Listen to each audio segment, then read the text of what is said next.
The morning Nora Vance signed the papers for the rusted train car, she was wearing the same coat she had worn to her mother's funeral 3 years before. It was a good coat once, charcoal wool with brass buttons, the kind of coat that made strangers think you had things figured out. But the lining had torn at the left shoulder, and one of the buttons was missing, replaced by a safety pin she kept meaning to swap out for something better. She hadn't gotten around to it. She hadn't gotten around to a lot of things. That was the truth of her life in those days. A long list of things she meant to do, stacked behind the immediate and desperate work of simply keeping herself and her daughter afloat in a world that did not pause to wait for single mothers to catch their breath. So the auction had been held in the county fairgrounds parking lot on a Tuesday morning in early March, the kind of day that couldn't decide whether it wanted to be winter or spring. The sky was the color of old dishwater. A wind blew in from the north, carrying the smell of wet earth and distant rain. Folding tables had been set up near the entrance, where a bored county clerk stamped paperwork and sipped coffee from a thermos. Around 30 people milled about, most of them men in work coats and steel-toed boots, the kind who showed up to these things every month like they were attending church, knowing the hymns, knowing which pews to sit in, knowing when to raise a hand and when to stay still. Nora stood near the back of the crowd with her hands in her pockets and her breath fogging in the cold air. She had driven 40 minutes to get there, leaving her daughter Maya with Mrs. Peterson next door, the retired school teacher who sometimes watched children for a plate of cookies and the company. Nora had promised to be back by noon. It was already past 9, and she had not yet decided if she was actually going to bid on anything, or if she had simply driven 40 minutes to convince herself she was doing something, moving forward, taking action, which was different from actually doing so. She had found the listing 3 weeks earlier while scrolling through county surplus notices at midnight, which was when she did most of her thinking, after Maya was asleep and the apartment was quiet, and the particular flavor of panic that she carried through daylight hours settled into something more like dull, persistent dread. The listing had read, Lot 44, C, Retired Railway Storage Unit, Single Car, Dunmore Siding, Garfield County. Last inspection, 1987. No known contents. Minimum bid, $500. She had read it 3 times. Then she had closed the laptop and gone to bed. Then she had opened it again at 2 in the morning and read it a 4th time. She was not a woman who bought train cars. She was a 34-year-old accounts assistant at a heating and cooling company, a woman whose savings account held $612 and whose credit card carried a balance. She tried not to look at directly, the way you tried not to look directly at the sun. She had a daughter who was 7 years old, and already too serious for 7, a child who made her bed without being asked and saved her Halloween candy for weeks because she had learned. And in the quiet way children learn things from watching their parents, that having something saved was better than having nothing. Nora hated that Maya had learned that. She hated that her 7-year-old daughter understood scarcity the way she did. The train car had lodged in her mind the way certain things did, not with urgency, but with persistence, the way a splinter works itself in slowly until you can no longer ignore it. She had driven out to Dunmore Siding on a Saturday afternoon, leaving Maya with Mrs. Peterson and telling herself she was just going to look, that looking was free. The siding was at the end of a county road that turned to gravel about a mile before it reached the old rail line. The line itself had been decommissioned in the mid-90s, the tracks still present but red with rust, showed the cross ties half buried in weeds and mud. There was a chain-link fence around a small lot that contained 3 storage cars and what remained of a small loading station, the roof of which had partially collapsed. A faded county surplus sign was zip-tied to the fence. The car was the last of the 3.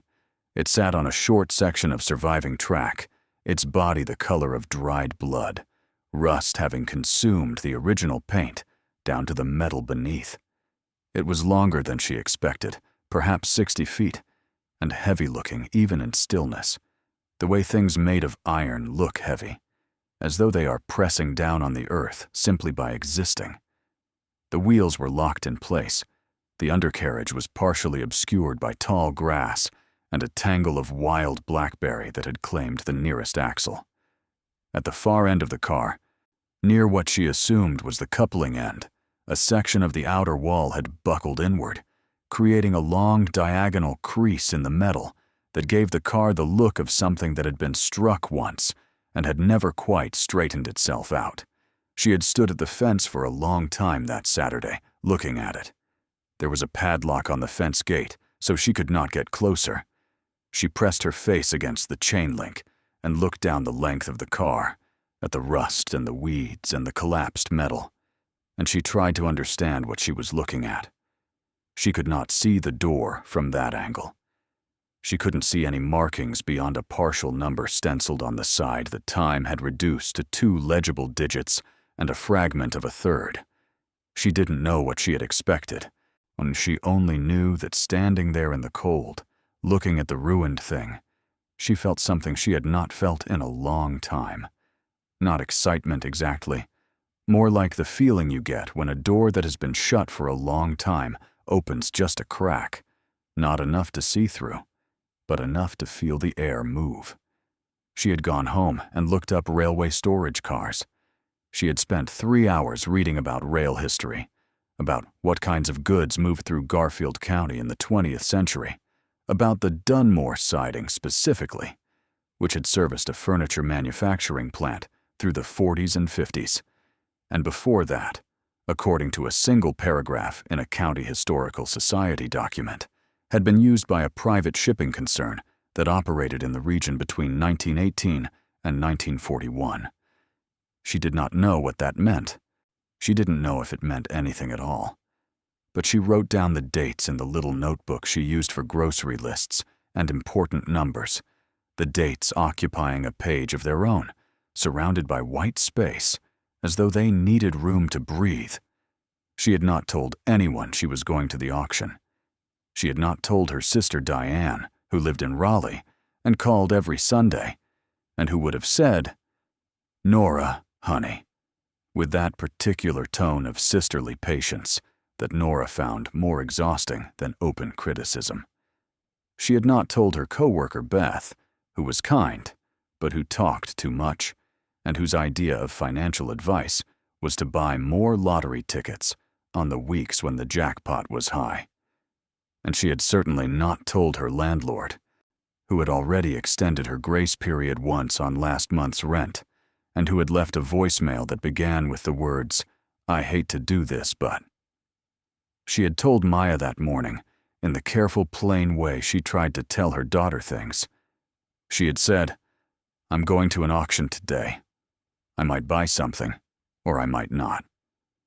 And Maya had looked up from her cereal with those serious brown eyes and said, "What kind of something?"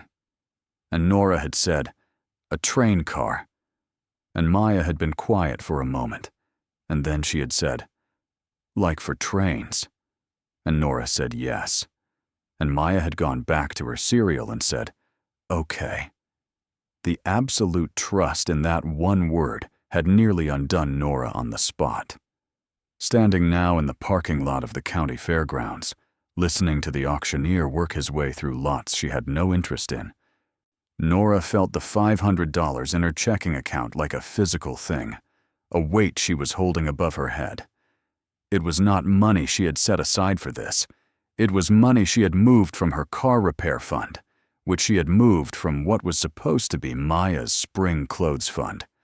It was money wearing 3 different masks, pretending to be available, when really it was already promised elsewhere.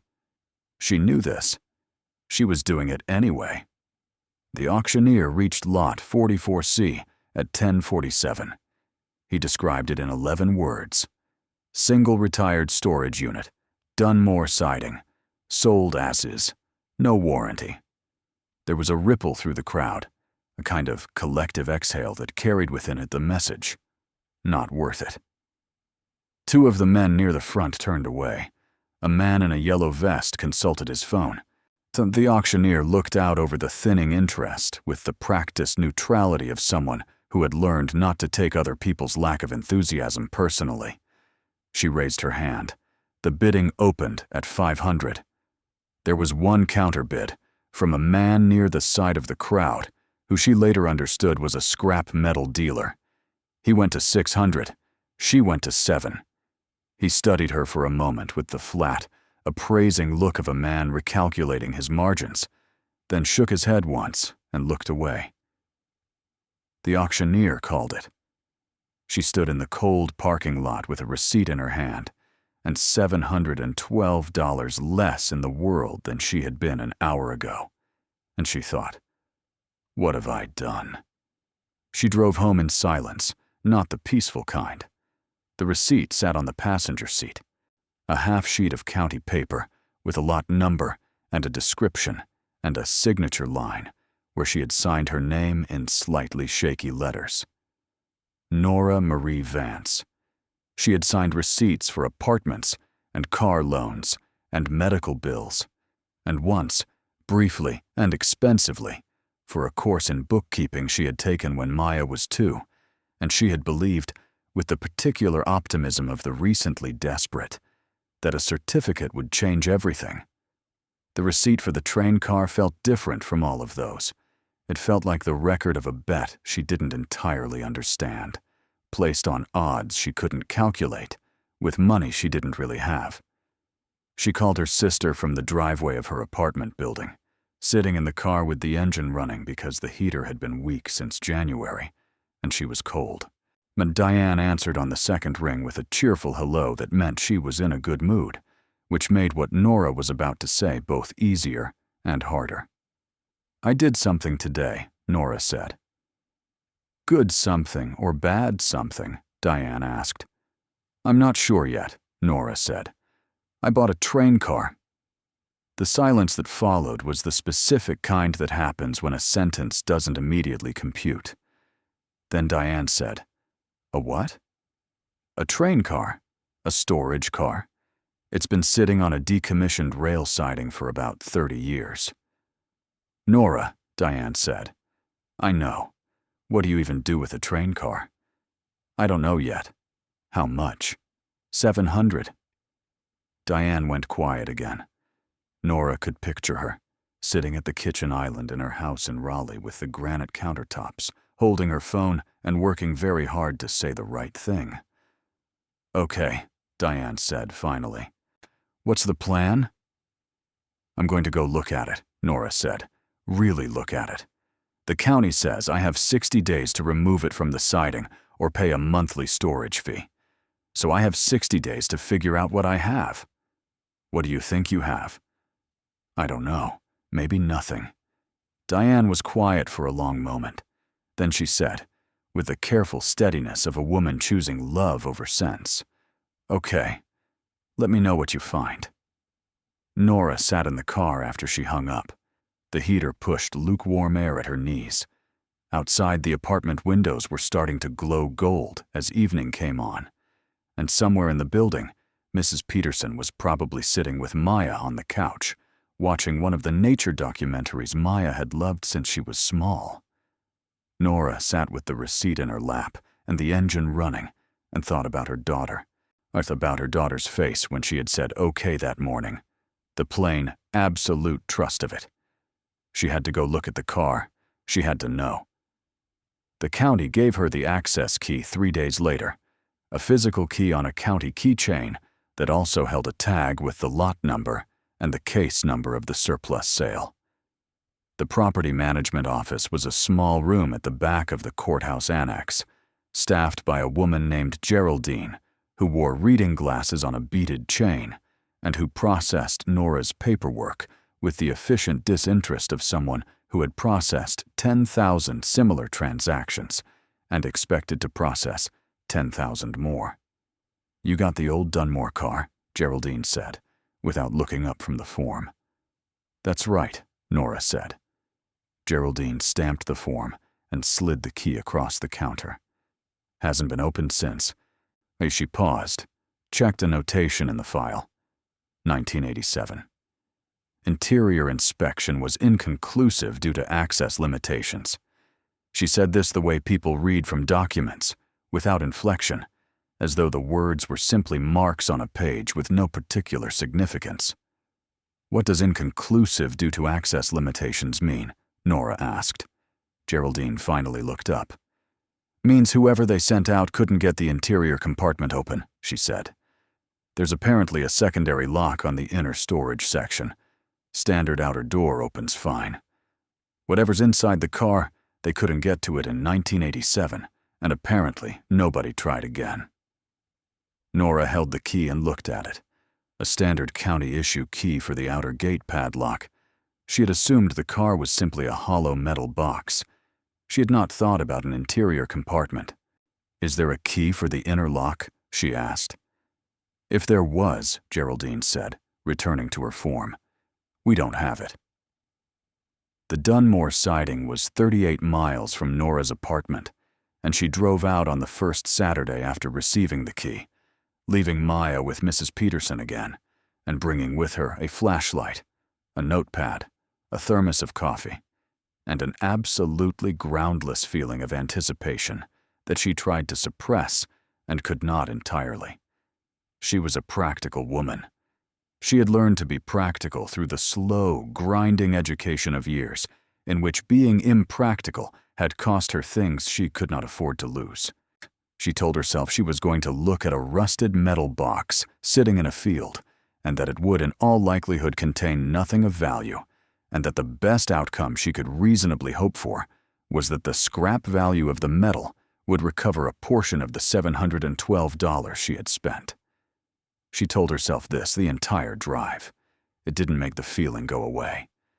The gravel road to the siding was muddier than it had been 3 weeks before, the ruts deep and full of standing water from recent rain. She parked at the edge of the paved surface and walked the last quarter mile in rubber boots she had bought for this purpose at a discount store on her lunch break, feeling mildly ridiculous and not caring. The chain-link gate swung open with the county key, and the padlock falling open with a solidity that suggested it had been a good lock once and had not lost the habit. She stepped inside the fence and stood in front of the car. It was larger up close than it had seemed from outside the fence. The rust was spectacular in its completeness, a living document of time and moisture and neglect, layered and textured and ranging in color from deep orange to near black in the deeper creases. The blackberry canes had colonized the lower portion of the nearest wheel assembly and were pushing up through a split in the car's undercarriage skirting. The collapsed section of the outer wall had left a crease in the metal about 15 feet from the far end that had partially buckled one of the upper rivet lines. Along the length of the car, faint traces of a painted number remained visible in 3 or 4 places, the original stenciling blurred and faded, but still present if you knew to look. She walked the full length of the car, trailing her hand along the metal. It was cold under her palm, colder than the air. The ground beneath the car was dry in the shelter of the carriage, but wet on either side, soft and boggy in places where the car's profile broke the wind. She reached the far end and found the door. It was a sliding door of the type she had seen in photographs of old freight cars, a wide panel set into runners along the top and bottom of the car's side, designed to roll open for loading and unloading.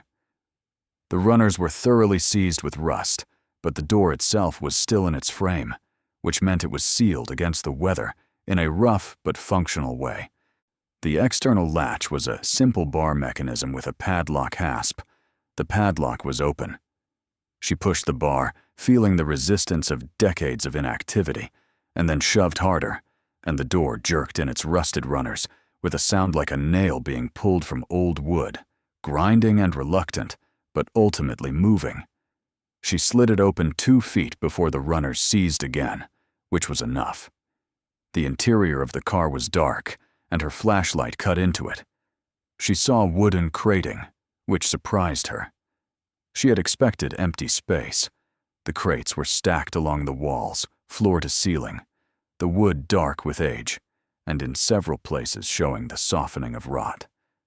There were perhaps 40 or 50 of them visible from the door opening, and they extended back into the car as far as her flashlight reached, which was not far enough to see the far end. The floor was steel, and it was covered in a fine layer of what appeared to be decades of accumulated grime. But it was solid. No pooling water. No catastrophic rust-through. She noted these things in the flat. Careful way she noted things at work, fact by fact, without conclusion. There were crates. The crates appeared old. The interior had not flooded. She could not see the far end of the car. She could not see the interior compartment. She stood with her hands on the doorframe and shone her light slowly around the visible section of the interior. The crates nearest the door bore markings, stenciled text that was largely illegible, and in some cases, the burned impression of a brand or seal. She could make out partial words on several of them.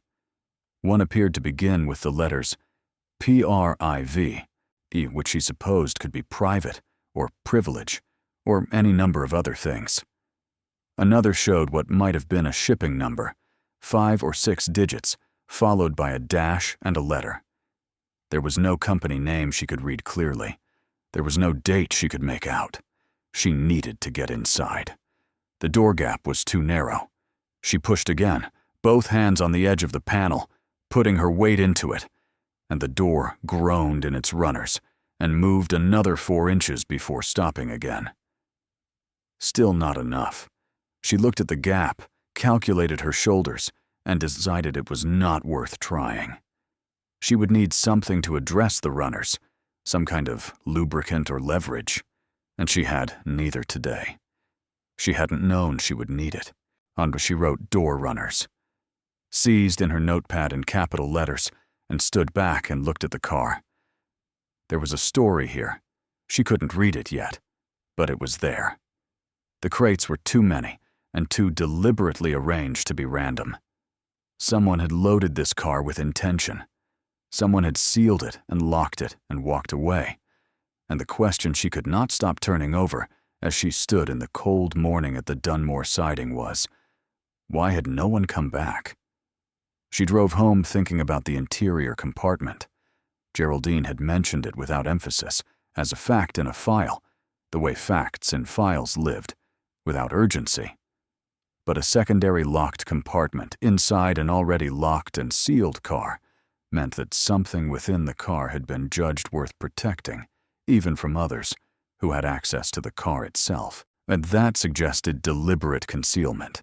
That suggested value, or at least the intention of value, at some point in the past. She spent the next 3 evenings at her kitchen table after Maya was in bed, reading. She read about the history of private rail shipping in Garfield County. She read about the furniture manufacturer, Delton Brothers, which had operated in the county from 1931 to 1968. She read about the private shipping concern, which had been called the Western Interior Freight Company, which had operated from a warehouse in the town of Dunmore itself until it was dissolved in 1941. She found 2 brief mentions of the company in county historical records and a 3rd in a digitized newspaper archive, a legal notice from 1941 announcing the dissolution and the public auction of its assets. The notice listed those assets in general terms: rolling stock, warehouse equipment, office furnishings. One line near the bottom read, additionally, certain secured transport containers presently deployed in regional service to be recalled and inventoried upon dissolution. She read that line 4 times. Then she wrote it in her notebook, word for word, with the date of the notice and the archive reference number, and she sat for a long time looking at what she had written. Certain secured transport containers, presently deployed in regional service, recalled and inventoried upon dissolution. She thought about the car sitting on the Dunmore siding, 3 miles from the old Dunmore warehouse site. She thought about 1941 and about a company dissolving and about assets being recalled. She thought about 1987 and a county inspector who found an inner compartment he couldn't open and wrote inconclusive, due to access limitations, in a report that then sat in a file for 36 years. She thought about what might travel in a secured transport container that warranted a secondary lock inside an already locked railcar. She was a practical woman. She had learned to be practical by necessity. But there are moments when the practical and the incredible are standing in the same room, and the only honest thing to do is acknowledge both. She called a locksmith the next morning. His name was Earl, and he operated out of a van that had his name on the side in peeling vinyl letters, the kind of small business livery that had been applied with optimism and not maintained since. He was 60-something and deliberate in his movements, to the kind of man who had spent decades not rushing. He met her at the Dunmore siding on a Thursday morning when she had taken a personal day from work, telling her supervisor she had a medical appointment, which was true only in the sense that she had been losing sleep, and this trip felt, in some impossible-to-explain way, like the only medicine that might address that.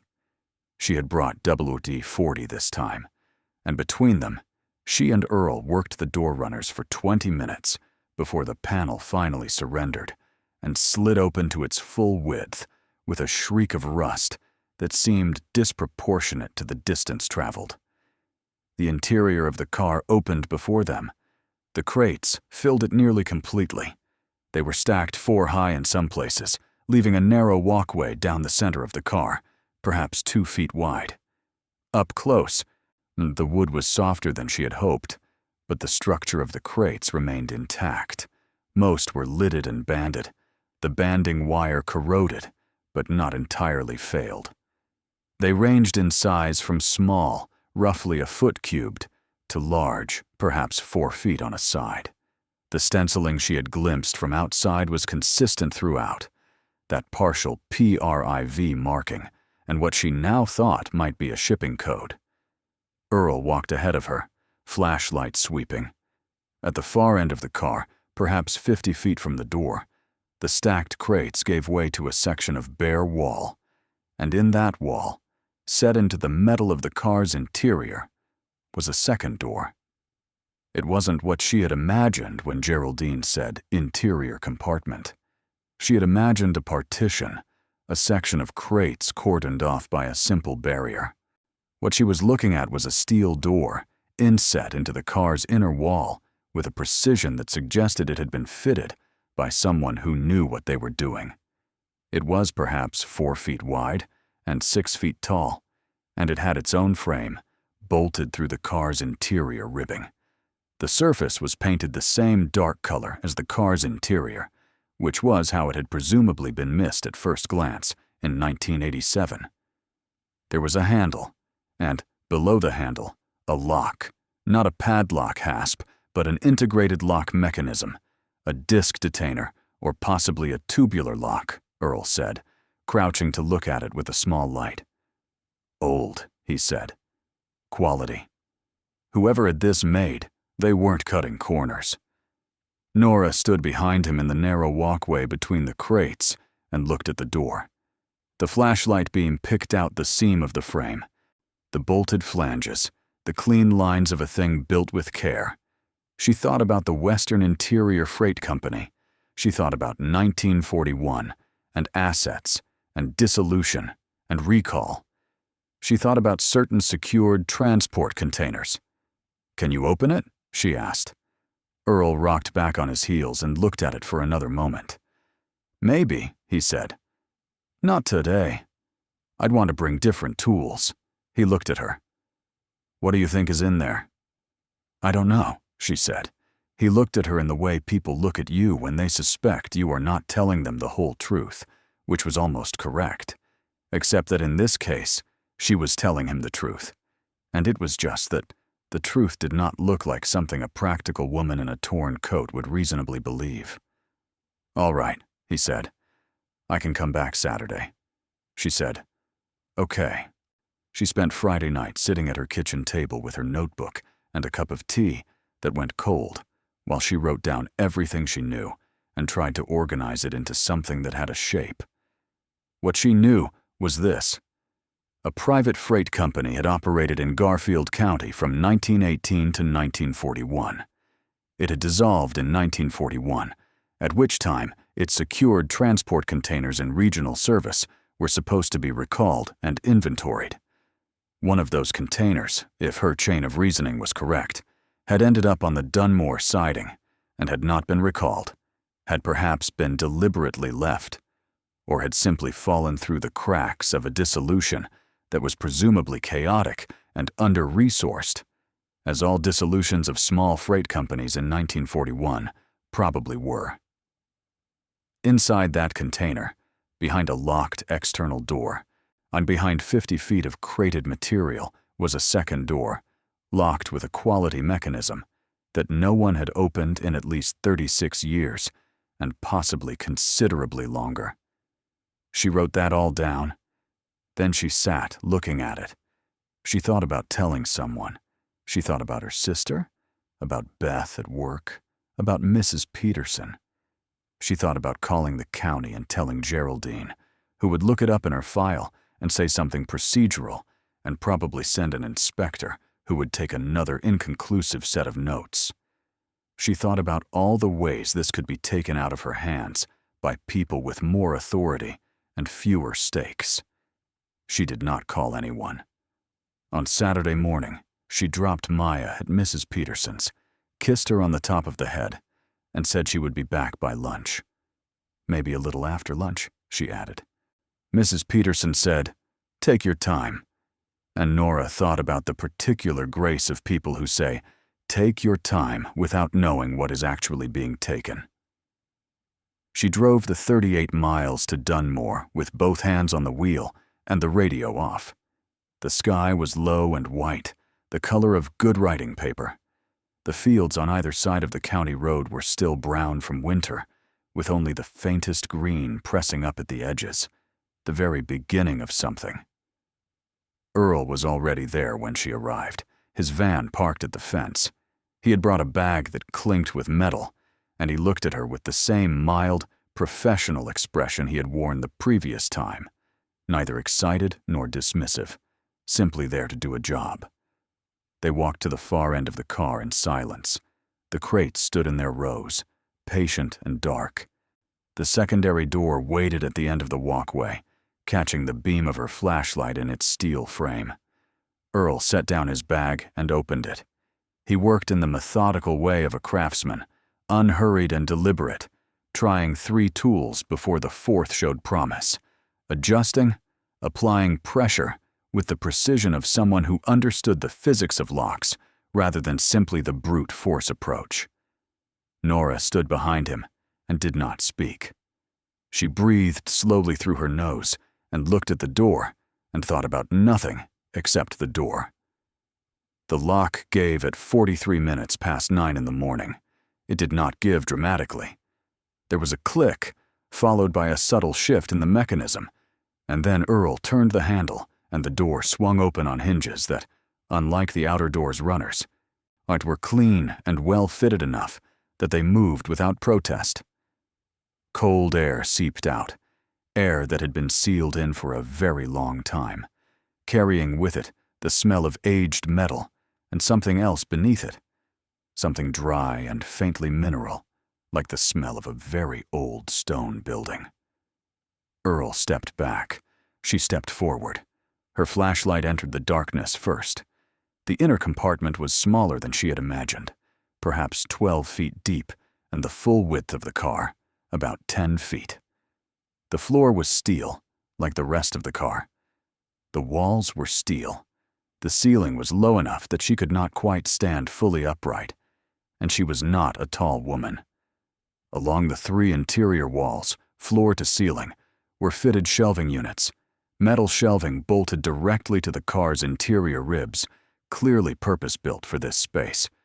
On those shelves, in rows and columns, arranged with a precision that suggested someone had spent considerable time on their organization, were cases. Not crates. Cases. Fitted cases of dark leather and hardened canvas, the kind used for transport and protection of fragile or valuable objects. They varied in size, from small flat cases the size of a large book to longer rectangular cases, perhaps 2 feet in length. Each had a fastening mechanism, a latch or clasp, and each bore a small label affixed to the front face, handwritten labels in a precise, cramped script that she could read clearly in the beam of her flashlight. She read the nearest one. Then she read it again. She took a step forward and read the label on the next case. Then the next.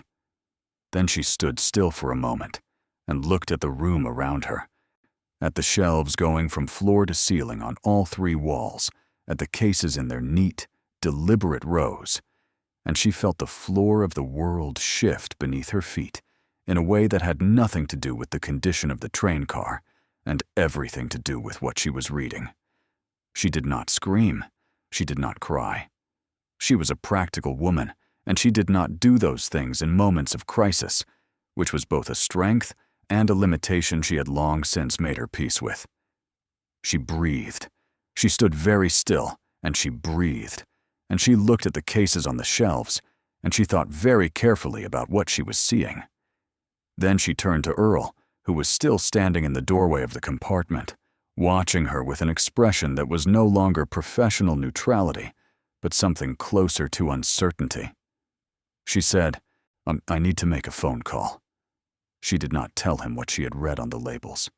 She walked back through the car and out through the open door into the cold white morning, and she stood on the wet ground beside the Dunmore siding, and she called her sister.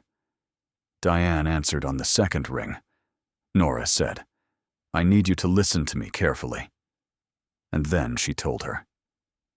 The phone was quiet for so long afterward that Nora checked to make sure the call hadn't dropped. Then Diane said, very slowly, Are you serious? I'm standing here looking at it, Nora said. You're absolutely sure? I can read, Nora said. Another silence. Then Diane said, Nora. Oh my God, Nora. I know, Nora said. She stood in the muddy field, with the cold pressing in from the north, and looked at the rusted car on its section of old track, and thought about $712 and a safety pin where a button should be, and her daughter's face saying, okay. And she thought about the long line of small decisions and necessary compromises and quiet desperation that had brought her to this particular morning in this particular field, and she breathed. She breathed steadily and slowly, because she was a practical woman, and because she understood, in the clear and unadorned way that comes sometimes in moments of enormous change, that the breathing was important, that keeping the breathing steady was the most important thing she could do right now, before the next step and the step after that, because the steps that were coming would require her to be completely, unshakably herself. She looked at the car, the rust, the blackberry canes, the crease in the far wall where the metal had buckled and never been repaired. She looked at all of it. Then she walked back inside to look at the cases again, to look at the labels, to make sure she had read them correctly. She had. She stood in the inner compartment with her flashlight and looked at shelf after shelf of labeled cases and felt the cold air on her face, and knew, with the calm certainty of something that has already happened and cannot unhappen, that everything that came after this morning would be measured against it, before the train car and after the train car, the bright specific line between one life and whatever was coming next. Earl appeared in the doorway. His professional expression had not entirely recovered. His bag of tools was still open on the floor where he had left it. He looked at her, and then at the shelves. What is it? He asked. She turned the nearest case so he could read the label. He read it. His eyebrows rose, slowly, like something heavy being lifted. He said, That can't be right. She said, I thought so too. He read it again. The label on the case said, in that precise, cramped handwriting, Coin lot, 7 of 44. U.S. gold, verified, 1932. And that was just the nearest case. There were 43 more, and those were only the coin cases. She counted in the beam of her flashlight, moving carefully along the shelves, reading each label in turn, writing each one in her notebook with her hand that was steady because she made it steady, writing them all down, all of them, on everything the labels said, the coin lots and the currency bundles and the cases marked numismatic, rare, and the two larger cases at floor level on the back wall that bore labels she did not immediately understand and had to read 3 times before the meaning arrived. When she finished, she closed her notebook and stood in the cold of the compartment and looked at what she had written. $712, she thought. She had spent $712. Outside, the white sky held its color without changing. The fields lay still. Somewhere in the distance, on the county road she had driven in on, a car passed and faded. Inside the rusted train car on the decommissioned Dunmore siding, in the inner compartment behind the quality lock that no one had opened in decades, a Nora Vance stood in the cold with her notebook and her flashlight and the thing she had found, and she thought about her daughter making her bed without being asked, saving Halloween candy for weeks, saying okay with her whole trusting heart. She thought, I'm going to need a lawyer, she thought. I'm going to need an appraiser, she thought. I'm going to need to go home and sit with Maya and not say anything yet, not until she knew what this meant, not until the numbers were real and confirmed and put in writing by someone whose business it was to put such things in writing. She thought all of this in the measured, methodical way she thought through problems at work, one step following the next, building toward a conclusion. Then she allowed herself, for exactly 1 moment, to think the number, not even the full number, just its shape, its magnitude. The way it sat in her mind like a sun she had not known was rising. Then she closed the compartment door, noted that it locked from the inside as well, pulled it shut behind her, and walked back through the car with her notebook in her hand and Earl at her back, out into the pale, cold morning, back to her boots in the mud and the gate and the county road and the drive home. She had promised to be back by lunch. She was going to be a little late. She was not a woman who allowed herself dramatic moments in public or private. She had cried exactly twice in the past 3 years. Once in a dream about her mother, and once in her car outside the pediatrician's office after a bill arrived that she had no immediate way to pay. Both times she had allowed herself 60 seconds, and then stopped, but because 60 seconds was all she could afford in either direction. Today she gave herself the drive home, all 38 miles of it, to feel whatever was happening inside her chest, the enormous, pressurized, terrifying thing that had no name yet. She drove. The road unrolled before her, brown fields and bare trees, and the occasional farmhouse set back from the highway with its kitchen light on.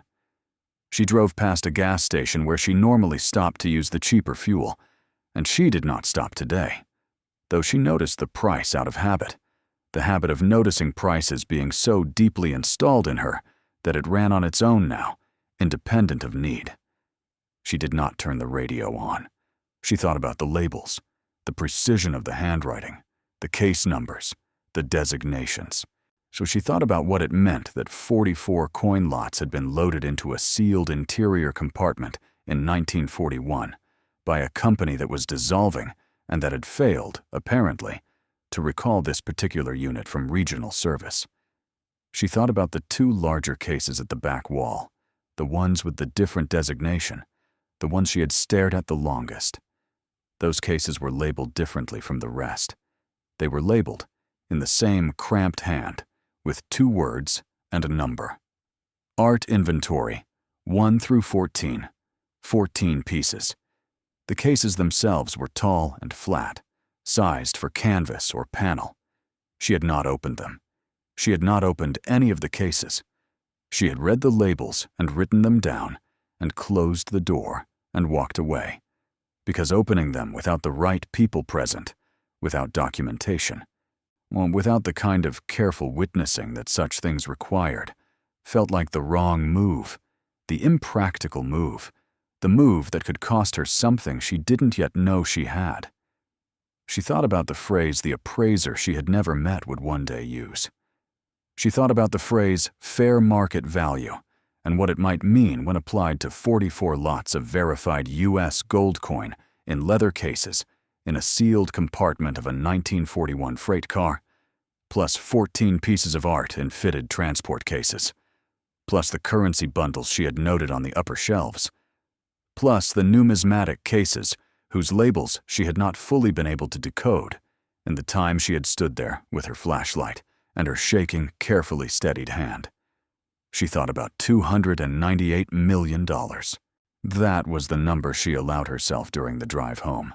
It was not a number she had calculated. It was a number she had seen once, on a screen, at 2 a.m. 3 weeks ago, while reading about what U.S. gold coins from the pre-1933 era could be worth in the current market, when she had been researching, in the half-dreaming, slightly feverish way of a person who has found something they cannot stop turning over. What kinds of things might theoretically have been transported by a private freight company in 1941? $298 million was not a number she believed yet. It was a number she had encountered in a theoretical context. While researching things, she told herself, she was not researching in earnest. She was researching them in earnest. She pulled into her parking spot at the apartment complex at 12:43. She sat for a moment with her hands on the wheel and looked at the building where she lived, at the exterior stairs and the aluminum railing she had requested be repaired twice without result. At the window of her apartment on the second floor, where the curtain she had hung to replace the blinds that broke last spring moved faintly with the draft from the heating vent. She got out of the car. She went upstairs. She knocked on Mrs. Peterson's door. Maya answered. She was wearing her weekend sweatshirt, the one with the faded horse on it, and she had a smear of what appeared to be peanut butter on her left cheek. She looked at Nora with those serious eyes. "You're late," Maya said. "I know," Nora said. "I'm sorry. Did you look inside the train car?" "Yes." "What was inside?" Nora crouched down to her daughter's level. She looked at the serious brown eyes and the peanut butter smear and the horse sweatshirt. She thought about $712, about the safety pin where the button should be, about the car repair fund and the spring clothes fund and the medical bill she was paying off $20 a month. "A lot of things," she said. "I'll tell you more when I know more." Maya looked at her with the patience of a child accustomed to receiving information in full rather than in pieces, a child who had learned that waiting was better than a partial answer. "Okay," she said. They went home. Nora made grilled cheese for lunch, Maya's preferred Saturday lunch, and stood at the stove and turned the sandwiches and did not drop anything and did not say anything unusual. So when she thought about finding a lawyer, specifically about whether she knew any lawyers, and concluded that she did not, but that she knew how to find one, which was the practical equivalent of knowing one. That evening, after Maya was in bed, Nora sat at the kitchen table with her notebook and her laptop, and she began making a list.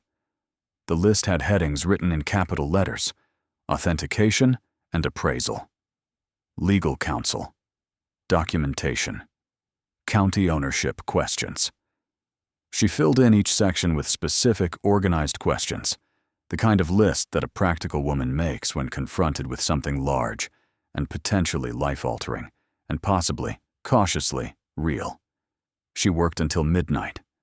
When she finally closed the notebook, the apartment was quiet, and the street outside was quiet, and somewhere in the bedroom her daughter was breathing slowly in the dark, dreaming whatever a 7-year-old dreams about. Horses, probably, or the ocean documentaries she loved, or school things that Nora didn't always hear about in full, because Maya processed things privately before sharing them. Nora sat with her hand on the closed notebook and thought about what she had found and what it might mean, and how long it would take to know for certain. She thought, "I will not tell anyone else. Not yet. Not until I know." She turned off the kitchen light and went to bed. She did not sleep well. But she slept. The lawyer's name was Patricia Odom, and Nora found her through a legal aid referral service that a woman at her public library had mentioned once, offhandedly, though in the context of tenant disputes. Patricia Odom did not handle tenant disputes. She handled property law and estate matters, and, as she told Nora on the phone with the measured confidence of someone who had said it many times, complex acquisition cases. Nora was not entirely sure what a complex acquisition case was, but she described what she had found in the train car, and the line went quiet for a moment. And then Patricia Odom said, "Can you come in Thursday at 2?" The office was on the 3rd floor of a downtown building that smelled of carpet cleaner and photocopy toner, the particular smell of places where serious work happened without ceremony.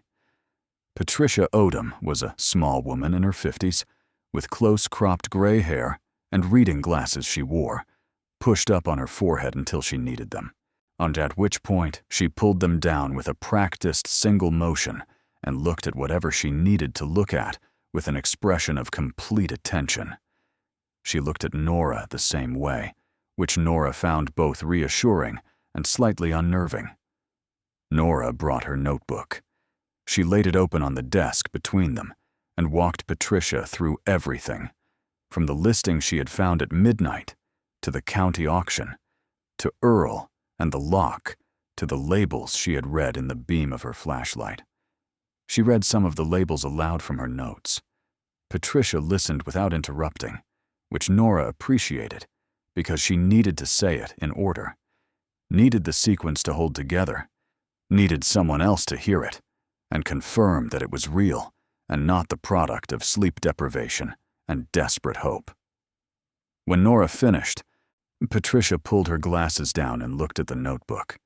She studied it for a long moment without speaking. Then she said, "You haven't opened any of the cases." "No," Nora said. "Good." That was the right call. It felt like the wrong call at the time, Nora said. "It was correct," Patricia said. She looked up. "Here is your situation. You purchased the car at a county surplus auction under a valid surplus property designation.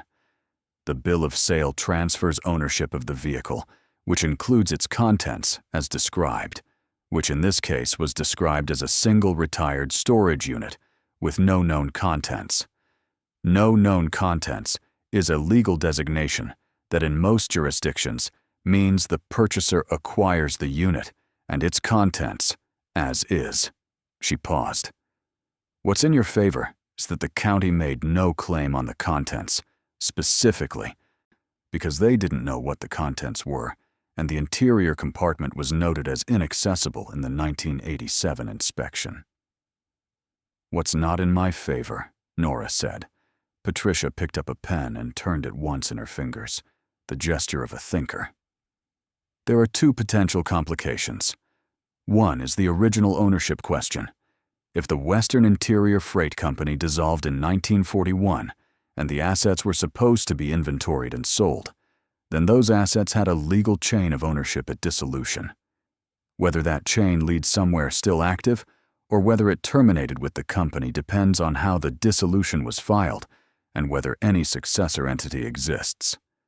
The second is the nature of the contents. Certain categories of property, certain artworks and currency instruments, and precious metals above specific thresholds, to carry their own regulatory framework. That is not necessarily a barrier. It is a process." "How long a process?" Nora asked. Patricia looked at her steadily. "Potentially months," she said. "Potentially longer if there are competing claims. Potentially shorter if the ownership chain is clearly extinguished. We won't know until we research it." Nora thought about the car repair fund and the spring clothes fund and the $20 a month medical bill. She thought about the 60-day removal window on the Dunmore siding and the monthly storage fee that would kick in after that. "What does it cost?" she asked. "Your services." Patricia named a figure for the initial research phase. It was not a small figure. It was larger than Nora's monthly rent. Nora looked at it and felt the particular nausea of having something important just beyond the reach of what she could afford. "I don't have that right now," Nora said. "I have $700 minus what I spent on the auction, which is about nothing. I have a daughter and a job that pays enough to cover our rent most months." Patricia looked at her for a moment. Then she said, "I take contingency cases in certain circumstances." She said it carefully, without emphasis, the way you offer something to someone without making it feel like charity. If the ownership is clean and the value is what it appears to be from your description, a contingency arrangement makes sense from my side as well as yours. Nora exhaled very slowly. "What percentage?" she asked. They agreed on terms before Nora left the office. She walked down the 3 flights of stairs and out into the afternoon, which had turned colder since she went in, the sky pressing down gray and low. She stood on the sidewalk with her coat pulled close and her notebook in her bag, and she thought about Patricia Odom's phrase, "If the value is what it appears to be from your description." She turned that phrase over in her mind the whole drive home. If. She had not told anyone about the art inventory designation, the ART inventory, 1 through 14, because she understood, even without being an expert, that artwork in a sealed compartment of a 1941 freight car belonging to a dissolved private company was a category of findings so far outside her ordinary life that saying it out loud felt like reading from a script for a person she was not. The gold coin lots she could contextualize are U.S. gold coins from before 1933, when the government had required their surrender, were collector items, expensive, documented, trackable. 44 lots of them were significant. 44 lots of verified U.S. gold coin in fitted leather cases, organized by lot number in a sealed compartment, were extraordinary. But 14 pieces of artwork in transport cases. That was a different sentence entirely. She did not sleep well that week or the week after. She went to work each morning and sat at her desk and processed invoices and answered calls and ate her lunch at her desk from a container she had packed at home, the same as always, and no one at the office knew that anything was different. Beth brought cupcakes on Thursday because it was someone's birthday in the sales department, and Nora ate one and said it was good, which it was, and listened to the conversation around her with the particular attentiveness of someone who is keeping a very large secret and has nowhere to put it. She called her sister twice that week. The calls were brief and contained. Diane had told her husband Craig what Nora had found, because Diane told Craig everything, and Craig had said, over Diane's phone in the background the second time Nora called, that he thought Nora should be careful about getting her hopes up, that these things were usually not what they seemed, that a train car sitting on a county siding for 30 years was more likely full of worthless junk than a fortune, and that the legal fees alone could eat up whatever modest value the contents might represent. Nora listened to Craig's voice coming through the phone from the background of her sister's kitchen, and she said nothing, because saying nothing was the correct response to Craig, who had always spoken about her financial decisions with the confident authority of a man who had never had to make financial decisions the way she had, under the particular pressure of having no margin for error. Craig worked in insurance. He had a good salary and a granite countertop, and an opinion about most things Nora did. She thanked Diane for calling. She went to bed. Patricia had engaged a research service that specialized in corporate dissolution records and historical ownership chains. The researcher, a man named Thomas, who communicated entirely by email in dense, precise paragraphs, Andre came back within 2 weeks with a preliminary report on the Western Interior Freight Company. The report was 11 pages. Patricia sent it to Nora with a brief note that said, "Read this. Call me Friday." Nora read it at her kitchen table on a Wednesday evening after Maya was in bed. She read it twice. The Western Interior Freight Company had been incorporated in Garfield County in 1918 by 2 partners, a man named August Vellner and a man named Harold Cass. It had operated as a regional private freight concern, transporting goods for a range of clients across 4 counties, with particular focus on high-value commercial cargo requiring secure transport.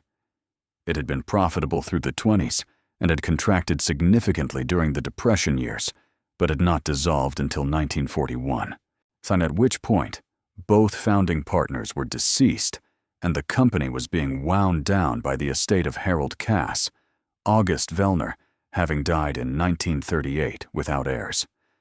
The dissolution had been managed imperfectly.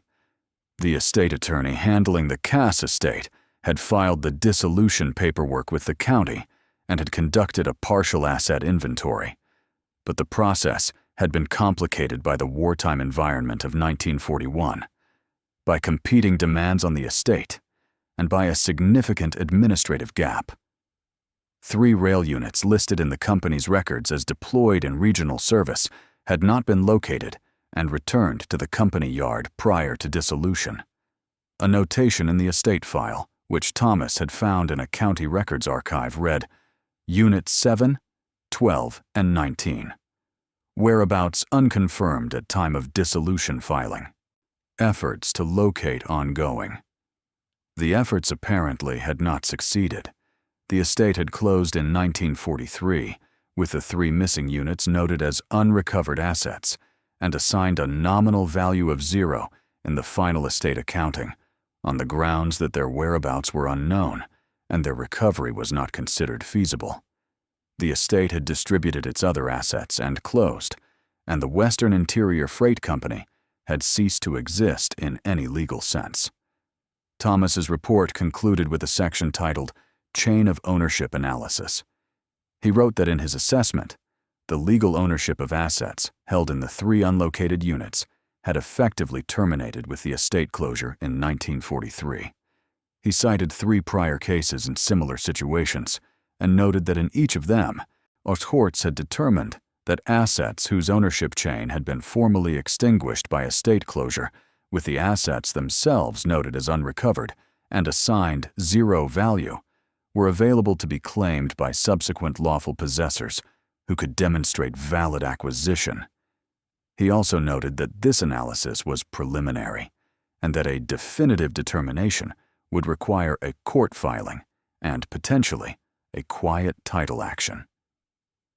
Nora read the phrase, quiet title action, and wrote it in her notebook and looked it up. She called Patricia on Friday.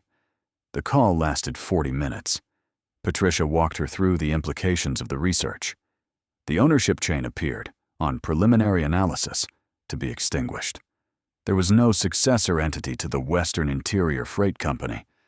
There was no surviving heir of Harold Cass who had registered a claim. There was no government or regulatory body that had asserted ownership of the unlocated units or their contents. The path to a clean title was not simple, but it was visible. What we need now, Patricia said, is an appraisal.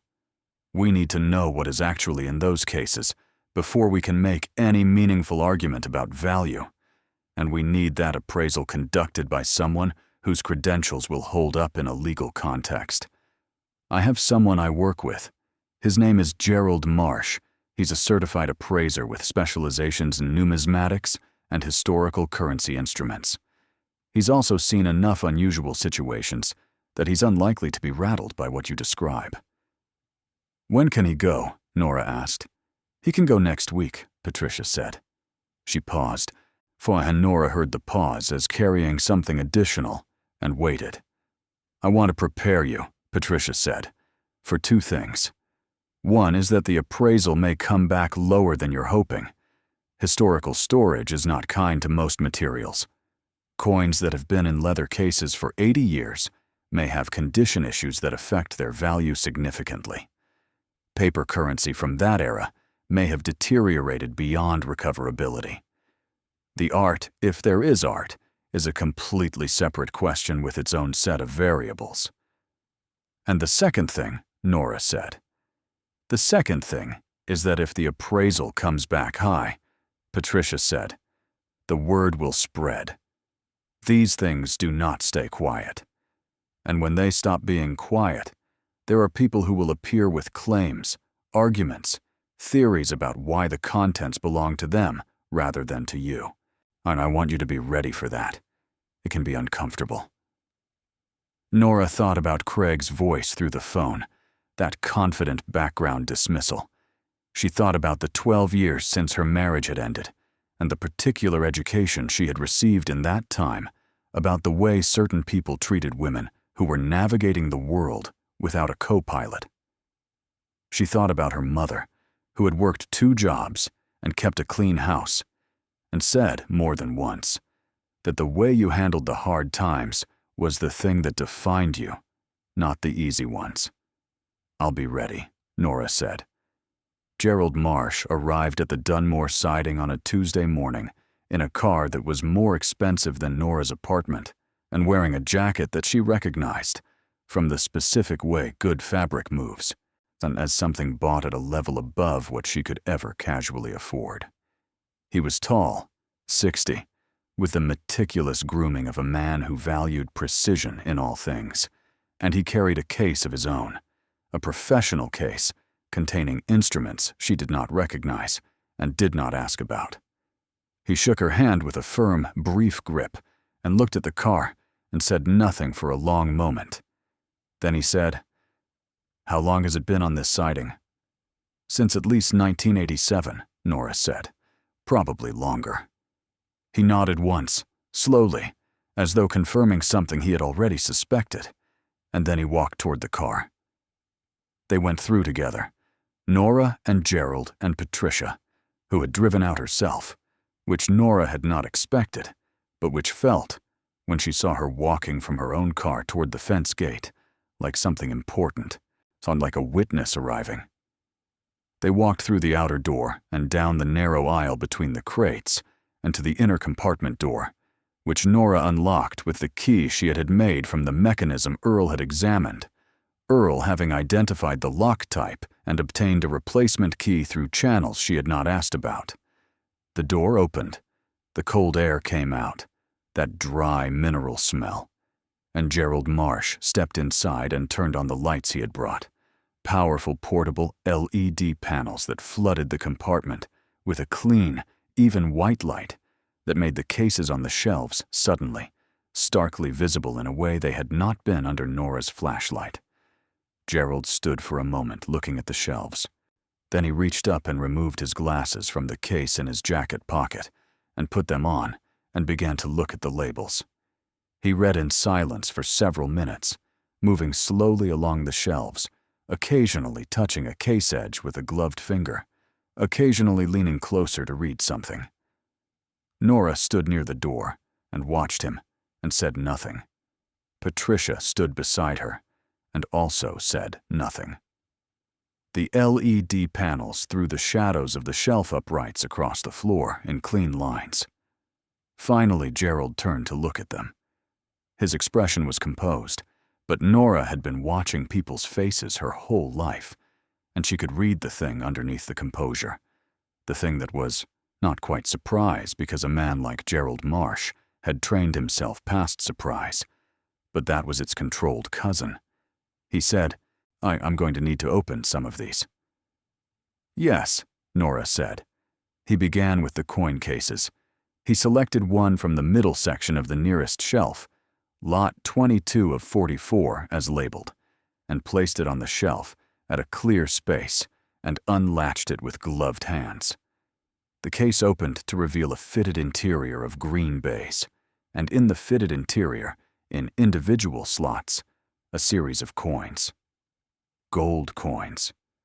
Their color in the LED light was immediate and absolute, the specific warm yellow of high-carat gold that does not tarnish and does not apologize for what it is. Gerald lifted one from its slot with padded tongs and held it to the light. He turned it. He examined both faces. He set it back and lifted another. He did this with 5 coins from the case, working with a precision that had no wasted motion. And then he replaced each one and closed the case and stood very still for a moment. He said, "These appear to be double eagle coins, $20 gold pieces, pre-1933 issue. The condition visible in this sample is exceptional, well above what I would expect from storage of this duration, which suggests the cases were designed for long-term preservation and have done their job." He paused. "If the remaining 43 lots are consistent with this sample, you are looking at a numismatic collection of significant size and extraordinary condition." "How significant?" Nora said. He looked at her. "I can't give you a number until I've examined the full inventory. What I can tell you is that a single double eagle in the condition of these 5 examples would command a price at major auction in the range of $15,000 to $25,000, depending on the specific year and mint mark." He looked at the shelves. There appear to be approximately 20 coins per case, 44 cases. Nora did the math. She had done it before, but she did it again now, standing in the compartment with the LED light on her face, and the number arrived the same way it had arrived the first 3 times she had done it, with a kind of physical weight, as though numbers of that magnitude were not just abstract quantities, but things you could feel pressing against you. Gerald moved to the currency bundles next. These were in a different condition. Several of the bundles had suffered from 80 years in sealed storage, despite the quality of the cases. The paper brittle and in some cases fused at the edges. But others had survived in a state he described, with careful precision, as viable for grading and potentially significant, depending on denomination and series. He examined these more quickly, working through 5 cases before making a note in the leather-bound record book he had brought. Then he went to the back wall, to the tall, flat cases. He stood in front of them for a moment, those 14 cases arranged in 2 rows of 7, each one fitted and sealed. Then he selected the case labeled Art Inventory 1 and placed it flat on the floor and opened it. The case was lined with padded silk, an ivory-colored silk that had held its color in a way that made Nora think the airtight seal of the compartment had been more effective than anyone had known. Within the padding, face protected by a sheet of acid-free board that Gerald removed carefully, was a painting. It was small, perhaps 12 inches by 15, a landscape, dark greens and ochres, a tree at the left edge, a body of water suggesting itself in the middle ground, a sky that occupied the upper third of the canvas in layered grays and faded blues. The paint was thick in places, worked with a technique that Nora, who knew little about painting, could see was not casual or decorative. The surface had a quality of intention to it, as though every choice had been made on purpose. Gerald looked at it for a long time. He looked at the back, which had markings she could not read from where she stood. He looked at the front again. He took a photograph. He stood. He said, very carefully, "I would need to consult with colleagues who specialize in this area before I could make any statement about attribution." He paused. "But I will tell you that this is not a decorative piece. The technique, the materials visible to the naked eye, the aging patterns on the canvas and the frame, are consistent with European origin and significant age. This would require laboratory analysis and provenance research. And if it turns out to be what you think it might be," Nora said. He looked at her with the measured expression of a man choosing his words carefully. "If it turns out to be what the technique and materials suggest it might be," he said, "then this single piece would be worth more than every coin in this room." The silence in the compartment was very complete. Patricia said quietly, "We should continue." They continued. Gerald worked for 4 hours in the compartment, working through the coin cases, the currency bundles, the art cases, making notes in his leather book, taking photographs, speaking occasionally in the careful, unqualified language of a professional who understands that his words carry legal weight. Nora stood or sat on the floor of the compartment and watched and said almost nothing because there was nothing to say. She was a witness. The compartment and its contents were the thing speaking, and Gerald Marsh was its translator. And what he was translating was still assembling itself in his notes. Not yet a number, not yet a verdict, but something that was taking shape with every case he opened and every note he wrote. At the end of the 4 hours, they stood outside the car in the cold afternoon air, the sun having broken through the cloud cover and laying flat golden light across the old tracks and the mud and the blackberry canes and the rusted side of the car, which glowed faintly orange in that specific late afternoon way. See, Gerald looked at his notes. Then he looked at Nora. He said, "I will give you a formal written appraisal within 10 business days. I cannot in good conscience give you a number today, because several of the items require additional research before I can responsibly assign a value." "I understand," Nora said. "What I can tell you," he said, "is that this is not a modest collection. This is not a local curiosity or a historical footnote. The coin collection alone, based on what I have seen today, is a substantial numismatic estate. The currency, even accounting for condition losses, adds meaningfully to that. The art is an unknown quantity whose potential range I am not prepared to speak to without further investigation." He paused. "But I have been doing this for 31 years, and I have never walked into a room like this one. Not once." Nora looked at the car. The rust, the creased metal at the far end, the blackberry canes around the nearest wheel, the safety pin on her coat catching the slant of afternoon light. "Thank you," she said.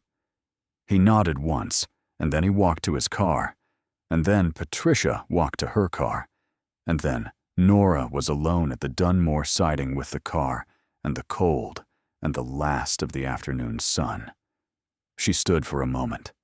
The birds were loud in the tree line beyond the fence, the particular end-of-day conversation of birds settling before dark. The wind had picked up from the north and was pushing through the tops of the trees at the edge of the field and making them sway in long, slow arcs. She thought about her mother.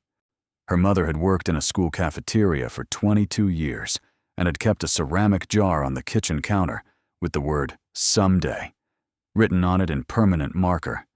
And every week she had put whatever was left after the bills, sometimes $5, sometimes less, into that jar. She had never told anyone what the jar was for, what the someday was. She had died before the jar ever got full enough to find out. Nora looked at the car. She said out loud, "To no one, I found it, Mom." Then she locked the gate and walked to her car and drove home to her daughter. The appraisal arrived on a Friday morning by email, a PDF attachment to a message from Gerald Marsh that had a subject line which read simply, "Lot 44C, Appraisal Report." Nora opened the attachment at her desk at work, which she knew was the wrong place to open it.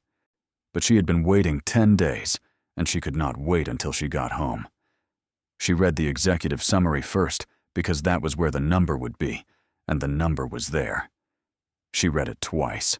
She closed the PDF and sat at her desk and looked at the wall above her monitor, where her co-worker Beth had taped a motivational quote some months ago, and where it still hung, faded at the edges, its sentiment having become part of the background of the office in the way that motivational quotes generally do. She looked at it without reading it. The number in the executive summary of Gerald Marsh's appraisal report was $291 million.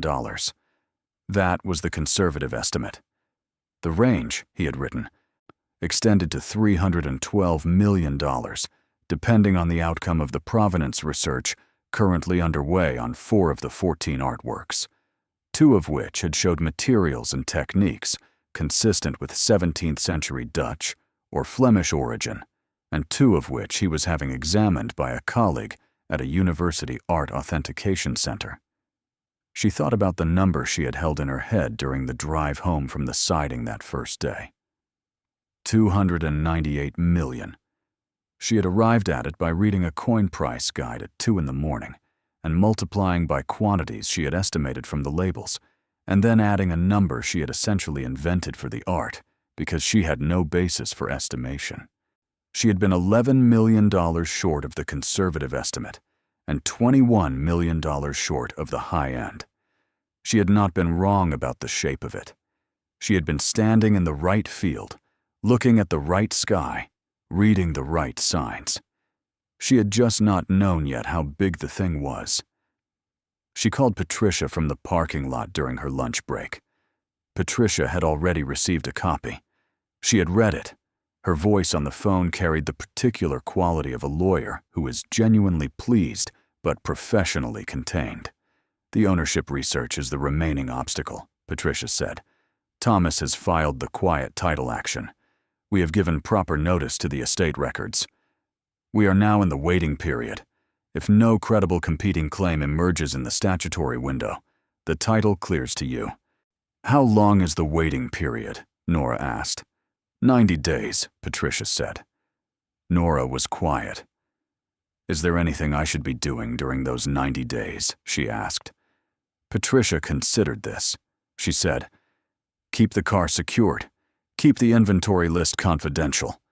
Don't discuss the appraisal figure with anyone you don't trust completely. And wait, Nora said. And wait, Patricia confirmed. The news, despite Nora's best efforts, did not stay entirely quiet. She had never been precisely sure how it happened. She suspected Earl, the locksmith, not maliciously, but because people in small professional networks talked, and what he had seen that day was not something a person could easily leave unmentioned. Or perhaps it was someone at the county records office where Thomas had filed the quiet title action. Or perhaps it was simply the nature of a thing too large to stay contained, the way water finds every crack. It started with a phone call from someone she didn't know, a man who said he represented the descendant of Harold Cass and who wanted to discuss the contents of the Dunmore unit. Nora said she was represented by legal counsel and gave Patricia's number and ended the call. Patricia told her that the Cass family claim, such as it was extremely thin given the estate closure in 1943, and that the representative had already sent a letter that was legally unpersuasive. Then a local newspaper ran a small item about a county surplus sale and a legal filing, which mentioned no specific values, but which used the phrase substantial historical assets, which was enough. The item was 3 paragraphs long and ran on page 7 of the local section, but it was enough. By the end of that week, she had received 4 more calls she did not answer, and 2 emails she forwarded to Patricia, and her supervisor at work had called her into his office and asked, with the careful neutrality of a man navigating an awkward conversation, whether everything was all right, because people were saying things. What people? Nora asked. He spread his hands in the small, helpless gesture of a man who does not traffic in rumors, but has been unable to avoid them. Just, he said, that you might have come into some kind of situation. Financially. Nora looked at him. Her supervisor was a decent man. He had worked at the heating and cooling company for 18 years and had never once been unkind to her. She did not blame him for the question. She said, I appreciate you asking. I'm not able to discuss it right now. He nodded, and that was the end of it, except that it wasn't the end of it, because nothing like this is ever the end of it. Beth found out, inevitably, because Beth always found out. She came to Nora's desk on a Thursday afternoon with a smile that was trying hard to be uncomplicated, and said, So I heard something interesting. And Nora said, "I really can't talk about it." And Beth said, "Of course, of course." And then the next week at the birthday cupcake gathering, someone she didn't know well made a joke about riding trains to fortune that landed with a flat thud in the room. And Beth laughed a little too hard, and Nora ate her cupcake and said nothing. What she had not anticipated was the quality of the silence from people who did not call or ask or joke about it. The quality of being looked at differently, of conversations that shifted when she entered a room, of the slight change in how certain people addressed her, a new tentative quality in their voices, as though she had become something uncertain, something whose category they had not yet established. The call from Craig came on a Saturday morning. He called her directly, not through Diane, which was unusual enough that she almost didn't answer. He said, "I owe you an apology." She waited. "I said some things to Diane about the train car. I was dismissive." He cleared his throat. "I was wrong about that." Nora looked out the apartment window. Maya was at the kitchen table behind her, drawing horses in the sketchbook Mrs. Peterson had given her for Christmas. The sound of the marker on paper was the only sound in the apartment beside Craig's voice. "Thank you, Craig," she said. "I appreciate that." She ended the call politely and went back to the kitchen and sat across the table from her daughter. Maya looked up from her horse drawing. "Who was that?" "Your Uncle Craig." "What did he want?" "To apologize for something," Nora said. Maya considered this. "Did he say he was sorry?" "He did." "Did you forgive him?" Nora looked at her daughter's face, that serious face, always working, always processing. "Yes," she said. "I did." Maya looked back at her drawing. "Good," she said. "Apologies should be accepted. The 90-day waiting period passed the way all waiting passes. Not quickly and not slowly, but in its own time, indifferent to need." So Nora went to work and came home and made dinner and helped Maya with homework and paid bills and waited for the county storage fee notice that she had known was coming and that arrived in the mail on day 31 of the 60-day removal window. A polite letter informing her that storage fees would begin accruing at the end of the county-granted period and listing the monthly rate.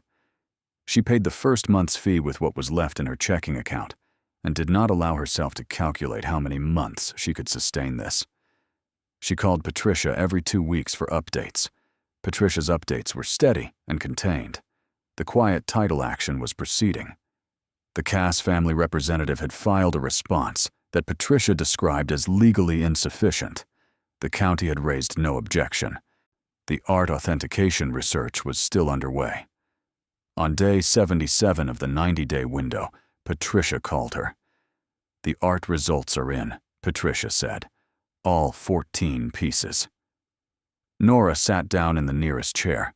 She had been standing in her kitchen making coffee, and she sat down in the kitchen chair without looking at it first, a thing she almost never did, and held the phone. "Tell me," she said. 4 of the 14 are consistent with decorative commercial paintings from the late 19th century, Patricia said. They have value, but modest value by comparison. 2 are 19th century American landscapes, quality work, 1 potentially attributable to a named artist of the Hudson River School tradition, which would be significant. And the other 8, Nora said. Patricia paused. The deliberate kind. Gerald's colleague at the university has confirmed that 2 of the 8 are 17th century Dutch. 1 has been attributed, with high confidence, to a student of Rembrandt van Rijn. The second has been attributed, she paused again, with what the Authentication Center is describing as reasonable confidence pending further testing, to Rembrandt himself. Nora held the phone. She did not speak. The remaining 6, Patricia continued, include 2 Flemish works of the same era, also quality attributions, and 4 French paintings from the late 18th and early 19th centuries. 1 of those 4 has been identified as a work by Jean-Baptiste Camille Corot, which is a name I looked up and which turns out to be significant. "Patricia," Nora said. "Yes." "What does this do to the appraisal?" "Gerald is revising it," Patricia said. "He called me this morning. He used the word extraordinary. He does not use that word." The revised appraisal arrived 4 days later. Nora opened it at home, at the kitchen table, after Maya was in bed. She had made tea, which she did not drink. She opened the PDF on her laptop, and she read the executive summary. The revised conservative estimate was $298 million. The high end of the range, pending final authentication testing on the Rembrandt attribution, extended to $340 million. She sat at the kitchen table with the tea going cold in front of her, and the laptop open, and the number on the screen. And she thought about the woman who had stood in a parking lot on a cold March morning, in a coat with a safety pin where a button should be, and raised her hand for a rusted train car because something about it had lodged in her, like a splinter, and would not come free. She thought about $712. She closed the laptop. She went to Maya's room and stood in the doorway for a moment, listening to her daughter breathe. The streetlight through the curtain made a soft rectangle on the floor near the foot of the bed. Maya slept on her side with one hand tucked under her cheek, the way she had slept since she was an infant. Nora stood there for a long time, not thinking about numbers, just listening to her daughter breathe. Then she went back to the kitchen and picked up the phone and called her sister. Diane answered on the second ring. Nora said, "The appraisal is final." And Diane said, quiet and steady on the other end of the line, "Tell me." So Nora told her. She told her the number. She told her about the coins and the currency and the paintings, about the Dutch still lifes and the Hudson River landscape and the French countryside, and the one painting that a university authentication center had called, with reasonable confidence, a Rembrandt. And Diane was quiet for a moment. And then she said something that had nothing to do with money or numbers or what comes next. Something that had to do with their mother and the ceramic jar on the kitchen counter with the word "someday" on it. And Nora held the phone and listened and felt the thing in her chest that had been waiting for a long time, patient and enormous, finally move. And outside the apartment window, the street was quiet. The city settled into its nighttime sounds, muffled and steady. Somewhere in the building, a door closed. The streetlight held its rectangle on Maya's floor, unchanging. The 90-day waiting period would end in 13 days. The title would clear. The world would know. Everything that came after this moment would be different from everything that had come before it, and the difference would be measured in a unit that was not money alone, but something larger. Something that had to do with what a woman could do when she paid attention to a thing that everyone else dismissed. When she raised her hand in a cold parking lot, when she spent the last of her car repair fund on something she could not fully explain. 13 days. So Nora stayed on the phone with her sister until the tea was cold and the city was fully quiet. And she felt, for the first time in longer than she could measure, that the space between where she was and where she was going had closed enough that she could see across it. She could see what was on the other side. 13 days was not a long time in any ordinary sense. 13 days was a school week and a half, a few rounds of grocery shopping, 2 paychecks for people who received paychecks on that schedule. 13 days was nothing in the life of a legal process, nothing in the life of a painting that had survived in a sealed metal compartment for 80 years, nothing in the life of a gold coin minted before Nora or her mother or her grandmother had been born. But in the life of Nora Vance, those 13 days were the loudest she had ever experienced, louder than any moment she would have named as her loudest before, louder even than the day her marriage ended or the day Maya was born, because those days had been loud, with things already happening. These 13 days were loud with everything that hadn't happened yet. The pressure of the future leaning hard against the present. The weight of what was coming pressing against the ordinary containers of her days. She kept going to work. This was the thing that surprised her most about herself, that she kept going to work and sitting at her desk and processing invoices and answering the phone and eating lunch from the container she packed at home, that the rhythms of her ordinary life did not crack open and release her, found that the world did not simply acknowledge what was sitting in a locked compartment 38 miles away and excuse her from the rest of it. The world did not work that way. She knew this. She had always known this. But knowing it and living it were different when the thing you were waiting for was this size.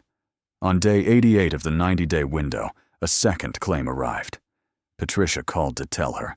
Her voice, carrying the measured quality Nora had come to understand, meant something was complicated, but not catastrophic. The claim came from a historical society in a neighboring county, which asserted that the artwork constituted cultural heritage of regional significance and should be subject to a preservation review before any private sale or transfer. It was filed not as a competing ownership claim, but as a petition for regulatory oversight. Patricia assessed it in 3 sentences. It has no legal teeth in the ownership context. It could create delays in the disposition of the art specifically. We will respond. Nora said okay and went back to her invoices. On day 89, a journalist called. She didn't answer. He left a voicemail that was professional and not unkind. She forwarded it to Patricia, who said no comment until title cleared. On day 90, Patricia called at 9:17 in the morning. Nora stepped outside into the parking lot of the heating and cooling company and stood in the thin spring sunshine and listened. The title has cleared, Patricia said. No successful competing claim within the statutory window, so the Historical Society petition will be addressed separately, but does not affect ownership. The court has issued its ruling.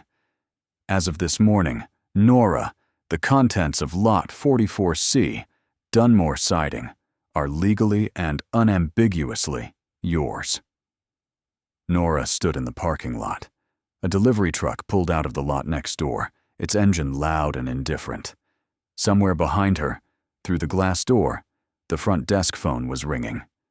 A pigeon walked along the curb at the edge of the lot with the unhurried strut of something that owned the ground beneath it.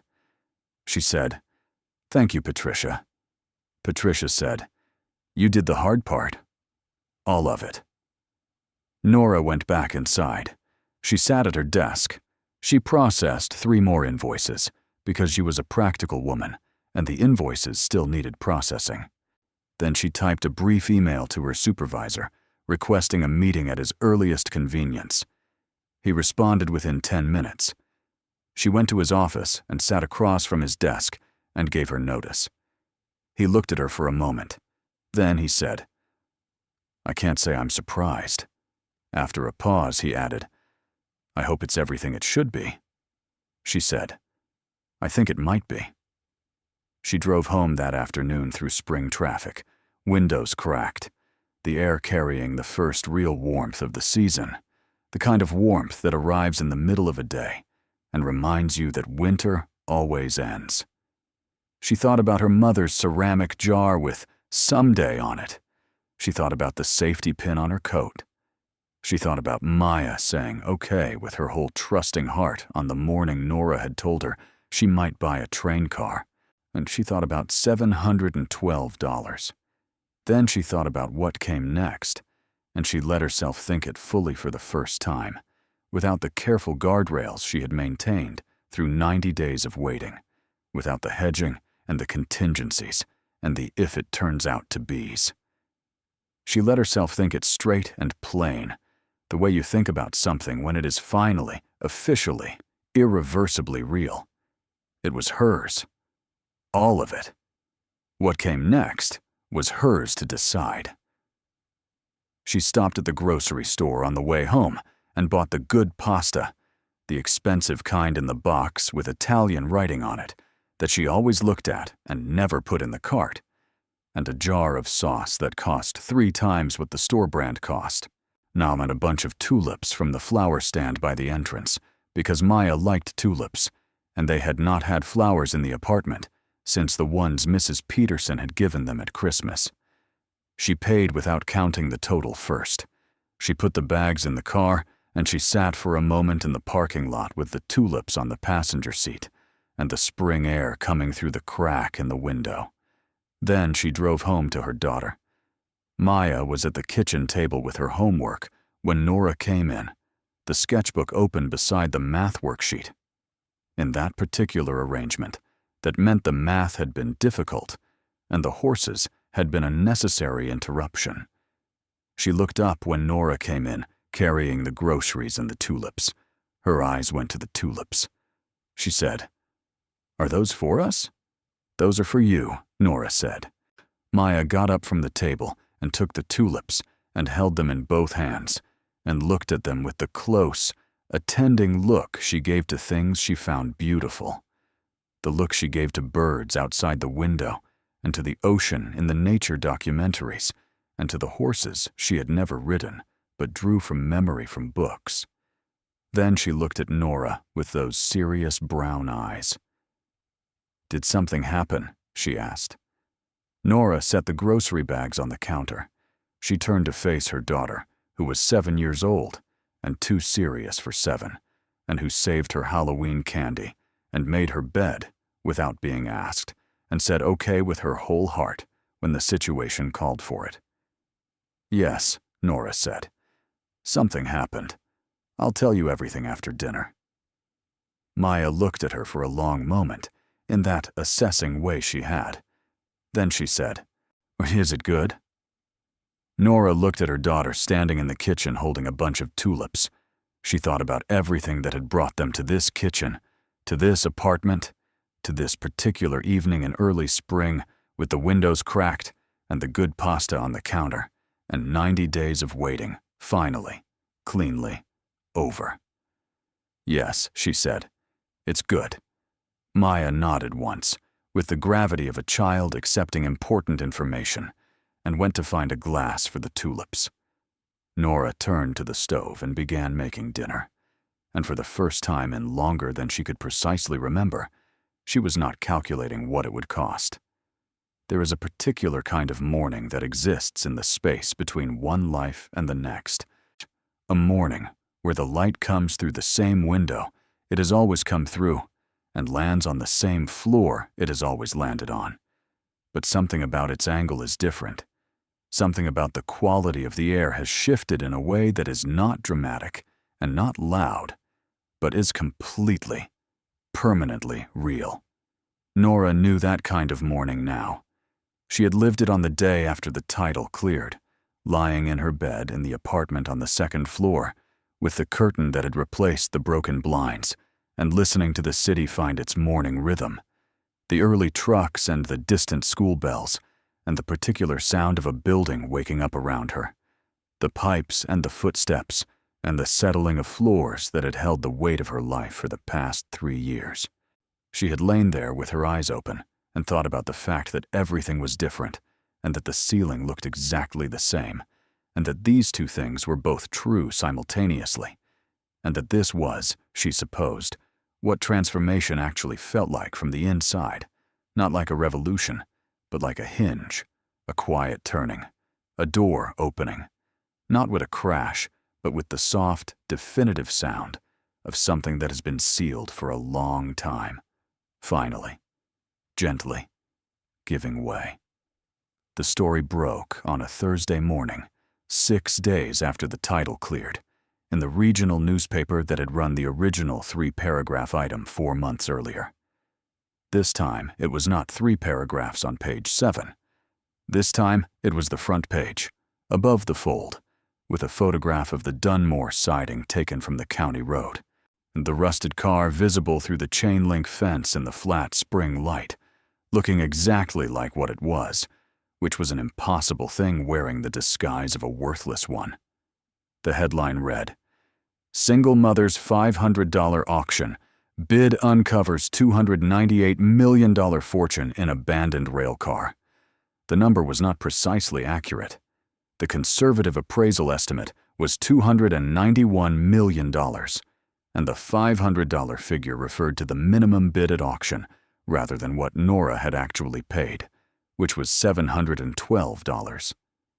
She had noted these inaccuracies when Patricia forwarded her the article, and Patricia had said, in the dry, precise way she said most things, that the headline was close enough to the truth to be uncorrectable and that the specific numbers would be established in the record through other means. Nora read the article once, carefully, sitting at the kitchen table on the morning it ran, before Maya was awake and before she had started the coffee. She read it with the same flat attention she gave to documents that had legal implications, looking for errors, looking for anything that might cause problems. There were several small inaccuracies beyond the ones she had already noted, but nothing that mattered structurally. The article quoted Patricia, briefly and carefully, confirming that a legal acquisition had taken place and that the contents were undergoing professional appraisal and disposition planning. It quoted Gerald Marsh describing the collection as extraordinary and historically significant. It quoted an unnamed source close to the situation, which she suspected was the journalist's polite way of describing someone in the county records office, who said the ownership determination had been, quote, clear and uncontested. The article did not quote Nora because she had not spoken to the journalist. She intended to keep it that way for as long as she could manage it, which turned out to be approximately 11 more hours.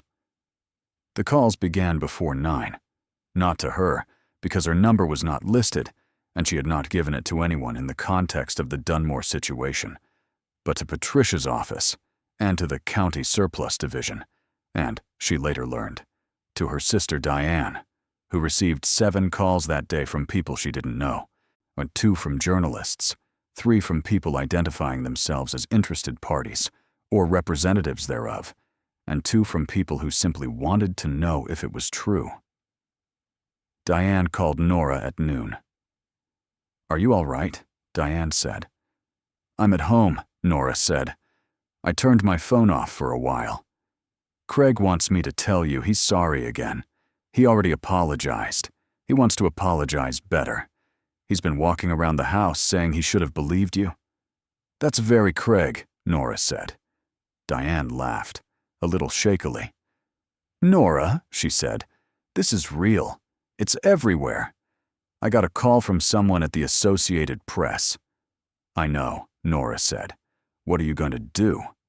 Nora looked across the kitchen at Maya, who was eating cereal and reading a library book about ocean animals, entirely undisturbed by the fact that her mother's phone had been off since 8 in the morning, and that the world outside their apartment had apparently become very loud on the subject of their lives. Maya had not yet been told the number. She had been told, the evening of the tulips and the good pasta, that Nora had bought a train car that had something valuable inside it, and that the valuable thing was being looked after by experts, and that when it was all sorted out properly, she would tell her everything. Maya had accepted this in her characteristic way, which was to say, "Okay," and ask what kind of valuable, and Nora had said, "The kind that means we can make some changes," and Maya had looked at her for a long moment and then gone back to her dinner. "I'm going to go slowly," Nora told her sister. "I'm not going to talk to journalists yet. I'm going to let Patricia manage the process, and I'm going to take care of Maya, and I'm going to not do anything fast."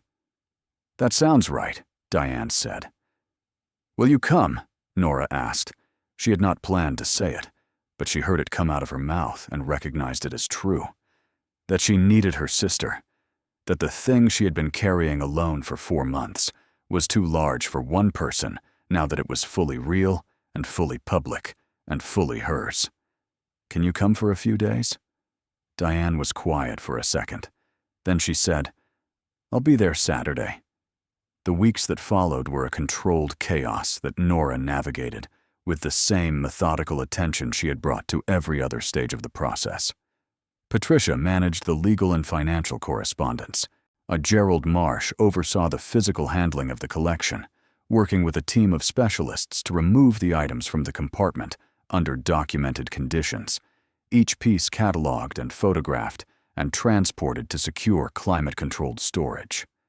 The art authentication process for the 2 Dutch paintings continued, and the preliminary Rembrandt attribution held through the first round of additional testing, which Gerald told her in a phone call where his voice carried the suppressed wonder of a man who had stopped trying to pretend this was ordinary, was something that happened once in a generation, if that.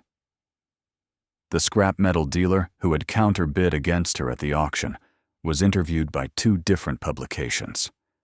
In both interviews, he said, with the philosophical equanimity of a man who had made his peace with losing, that he had looked at the car and seen scrap, and that she had looked at the car and seen something else, and that this was the whole story. He did not seem bitter. He seemed, if anything, genuinely interested in her, in the question of what she had seen that he had not. Nora read both interviews and found that she liked him, this man she had never met, for the plainness and honesty of what he said. Beth from work called on a Sunday and left a voicemail that was warm and genuine and slightly overwhelmed, the kind of message a person leaves when they want to say something meaningful and find that the ordinary language of friendship is not quite sized for the moment. Nora called her back that evening, and they talked for an hour, not about money or collection values or legal titles, but about ordinary things, about Beth's sister who was getting married in the fall, and about a restaurant that had opened near the office that Beth said was very good, and about Maya's recent insistence that the family should get a dog, which was a newer development Nora was not yet sure how to address. It was one of the better phone conversations Nora had that month, and she thought about it afterward as a reminder that the things that had mattered before still mattered, that the size of what had happened to her did not retroactively diminish the ordinary texture of her life or the people in it. Her supervisor from the heating and cooling company sent a card. It was a simple card, not a congratulations card, just a plain card with a note inside in his careful and slightly cramped handwriting that said he had enjoyed working with her and that she had always been one of the most reliable people he had managed and that he wished her well. She kept the card. It was one of the things she kept. The disposition of the collection took 8 months to arrange fully.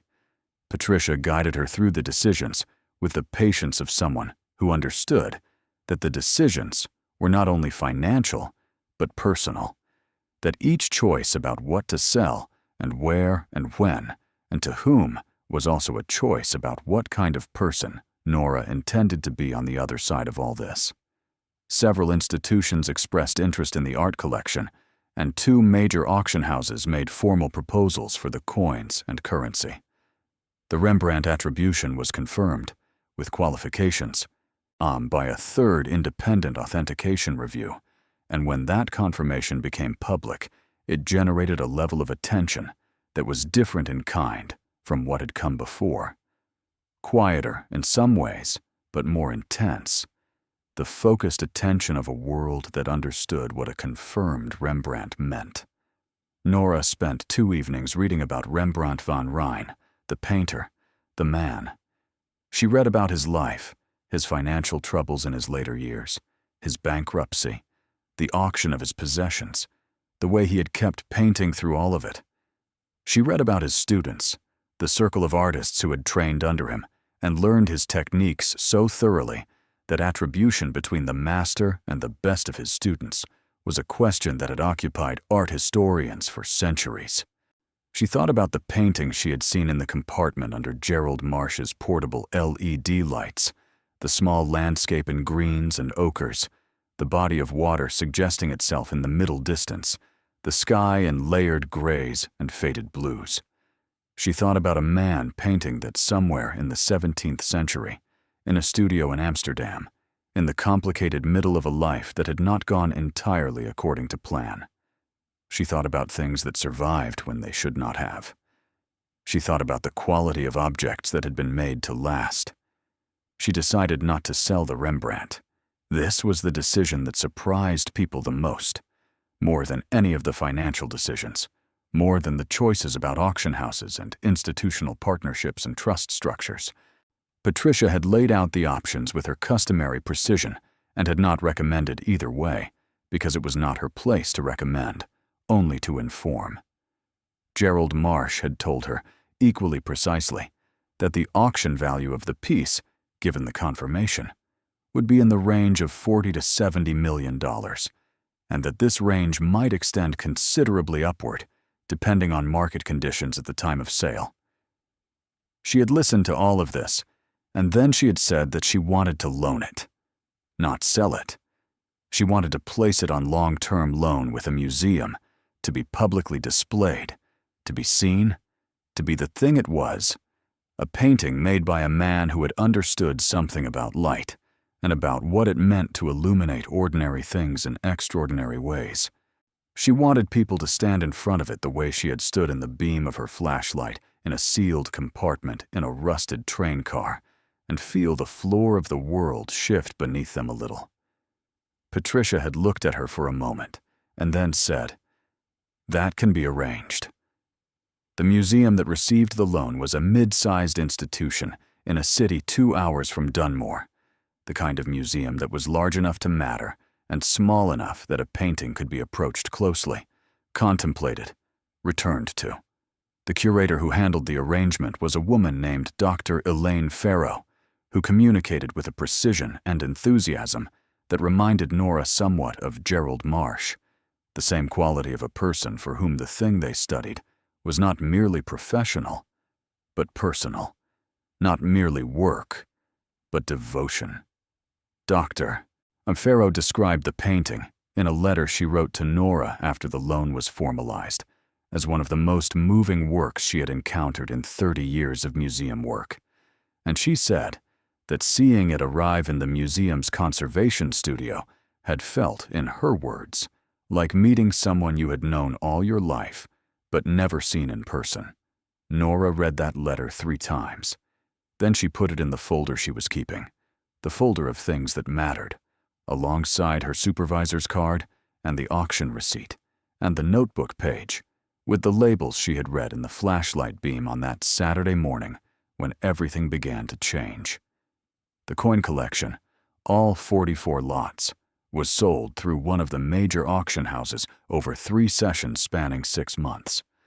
The total realized exceeded the appraised conservative estimate, so as Gerald Marsh had believed it might, given the exceptional condition of the coins and the documentation of their provenance, which the Western Interior Freight Company's own careful labeling system had inadvertently provided. The currency instruments were handled separately, the viable ones through specialist dealers, and the damaged ones through a historical archive that acquired them for their documentary value. The remaining artworks went through a combination of private sale and auction, each transaction managed with the care that Patricia had built into the disposition plan from the beginning. When all the transactions were complete, and the legal and professional fees were settled, and the taxes were accounted for, the amount that remained was somewhat less than the headline number the newspapers had printed. As amounts always are when theory meets practice, and practice meets the various legitimate claims of the world on large sums of money.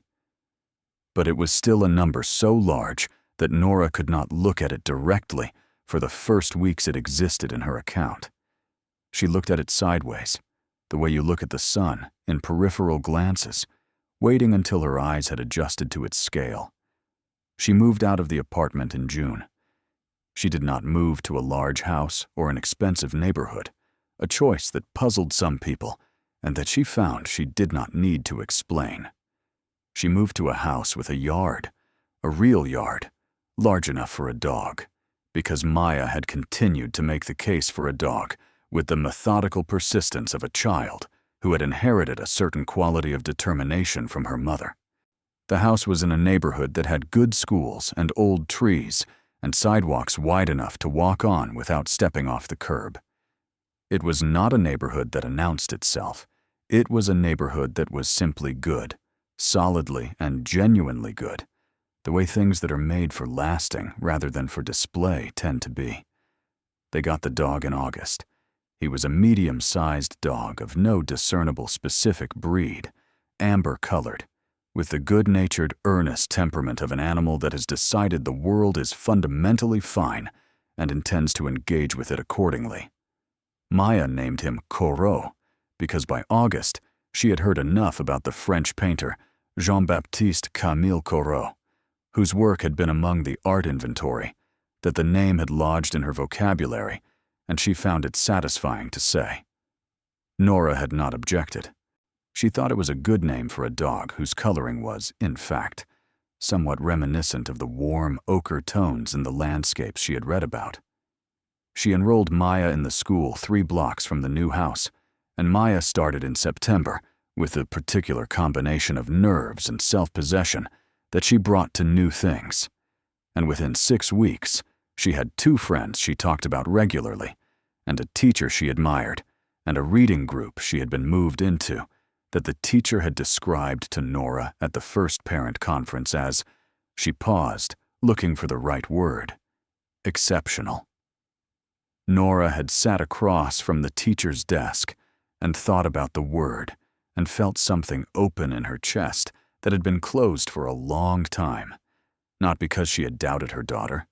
She had never doubted her daughter, but because doubt and resource are different things, and for a long time she had had more of the first than the second when it came to what she could give Maya. She established a foundation. This was something she had known she wanted to do from early in the process, before the title had even cleared, a quiet certainty that had grown alongside everything else. The foundation focused on 2 things. The first was educational support for children in financial hardship in Garfield County and the surrounding area, scholarship funding, and material support, and the kind of practical help that the parents of those children would understand the need for because they were living inside that need. The second was the preservation and public access of regional historical collections, an impulse she traced back to standing in the Dunmore compartment, looking at 44 lots of gold coin and 14 pieces of art, and thinking about all the things that had been packed away and sealed and left in the dark because no one had gotten around to them yet. No one had looked. No one had paid $712 and driven 40 minutes on a cold morning to see what was there. She named the foundation the Someday Foundation. She did not explain the name publicly. She did not need to. It was for her mother, and her mother would have known. Patricia Odom served on the foundation's board. Gerald Marsh agreed to advise on the historical collections component. Diane came for a weekend in October and sat with Nora at the kitchen table in the new house, the one with the yard and the old trees visible through the window, and helped her think through the first year's grant priorities. Craig was also there, quieter than usual, making himself useful in the kitchen in a way that Nora recognized as his form of apology made concrete, his way of being present and helpful when words had already been said, and what remained was just the work of being a person in a family. Mrs. Peterson came to dinner in November. Nora drove to pick her up and drove her back afterward, because Mrs. Peterson did not drive at night, and during the drive there and back, they talked about ordinary things, about Maya's new school and the dog and the season, which had turned cold and clear, the kind of autumn that made everything look precise and intentional, the trees bare and the sky a deep, specific blue. Mrs. Peterson said at one point during the drive back that she had known from the beginning that Nora would find her way. Nora asked what she meant by from the beginning. Mrs. Peterson said, "From the first time you left Maya with me when she was 3, and your car wouldn't start, and you had to take the bus to work, and you came back that evening with bus fare for the next day, already in your pocket, because you had planned for it."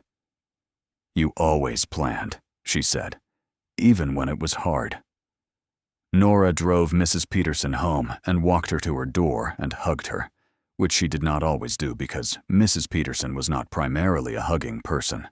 But tonight, she accepted it with the grace of someone who recognized the moment it belonged to. The journalist who had called that first day, whose voicemail she had forwarded to Patricia without answering, reached out again in the spring, on a year after the story had broken. He wrote a careful, respectful email asking whether she would be willing to speak with him now, not for a news piece, but for a longer feature, something that tried to tell the real story, his words, rather than the headline version. He said he had been following the situation since the original county filing, and that what interested him was not the money, but the decision, the specific question of what had made her raise her hand in that parking lot when everyone else had looked away. She read the email twice. Then she thought about it for 3 days. Then she agreed. The interview took place at the house on a Saturday afternoon in April, when the yard was beginning to green up, and Corot was lying in the patch of sun near the back fence, with the supreme contentment of an animal who has found his place in the world and intends to occupy it fully. Maya was at a friend's house. Nora made coffee and sat across from the journalist at the kitchen table and answered his questions in the plain, careful way she answered most things, not embellishing, not minimizing, finding the accurate word and using it. He asked many questions. The ones she remembered most afterward were not the ones about the car, or the auction, or the compartment, or the collection. They were the ones about before. He asked about the life she had been living when she found the listing at midnight. He asked about the safety pin on the coat, and she told him about it, because it was accurate, and because accuracy mattered more than image. He asked about Maya saying, "Okay." He asked about her mother and the ceramic jar. He asked, at the end of the interview, what she would say to someone who was where she had been 2 years ago, sitting at a kitchen table at midnight with a balance that wouldn't cover the month, looking at a listing for something that made no obvious sense, and feeling the thing that she had called, at various points in the conversation, a splinter, a pull, a door opening a crack. She thought about this for a moment. Then she said, "Pay attention to the thing that won't leave you alone. Not because it's always going to lead somewhere. Sometimes it doesn't lead anywhere. And that's true, and you have to be honest about it. But the version of you who ignores it never finds out.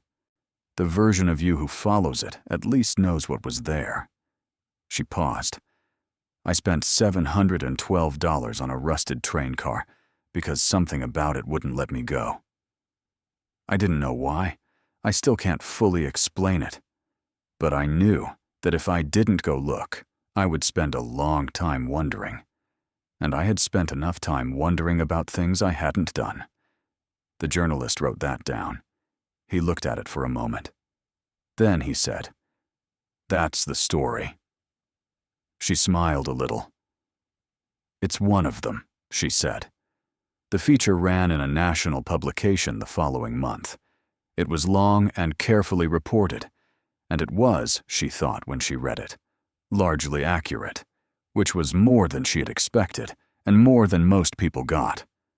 The photograph that ran with it was one she had approved, taken by a photographer who had come to the house on a different afternoon, a picture of her and Maya in the backyard, with Corot between them, all three of them looking not at the camera, but at something just outside the frame, the kind of photograph that looks unposed because it is unposed, because the photographer had waited until the moment arrived rather than constructing one. Maya was wearing her horse sweatshirt, the faded one. Nora had noticed this when she saw the photograph and had felt something move through her at the sight of it. That particular soft collision of before and after that happens when an object carries both. The response to the feature was large and various, and mostly kind. There were letters forwarded through the publication, emails passed along through Patricia's office, and notes from people she had never met, who had read the story and wanted to say something. Many of them were from women. Many of them were from single mothers. Many of them described, in their own terms and their own specific contexts, something she recognized from the inside. The particular weight of navigating the world without a margin. The way hope and practicality coexist in a person who cannot afford to choose between them, who must be both at once or be neither. She read as many of these as she could. She could not respond to all of them, but she read them. She kept several. She thought about them when she was working on the Foundation's grant criteria, trying to make sure that what the Foundation offered was not just financial support, but the kind of recognition that said, "We see what you are doing. We see how hard it is, and we see the version of you that is planning even when the plan is precarious. We see you." The Dunmore siding was cleared of the rail car in July, 14 months after the auction.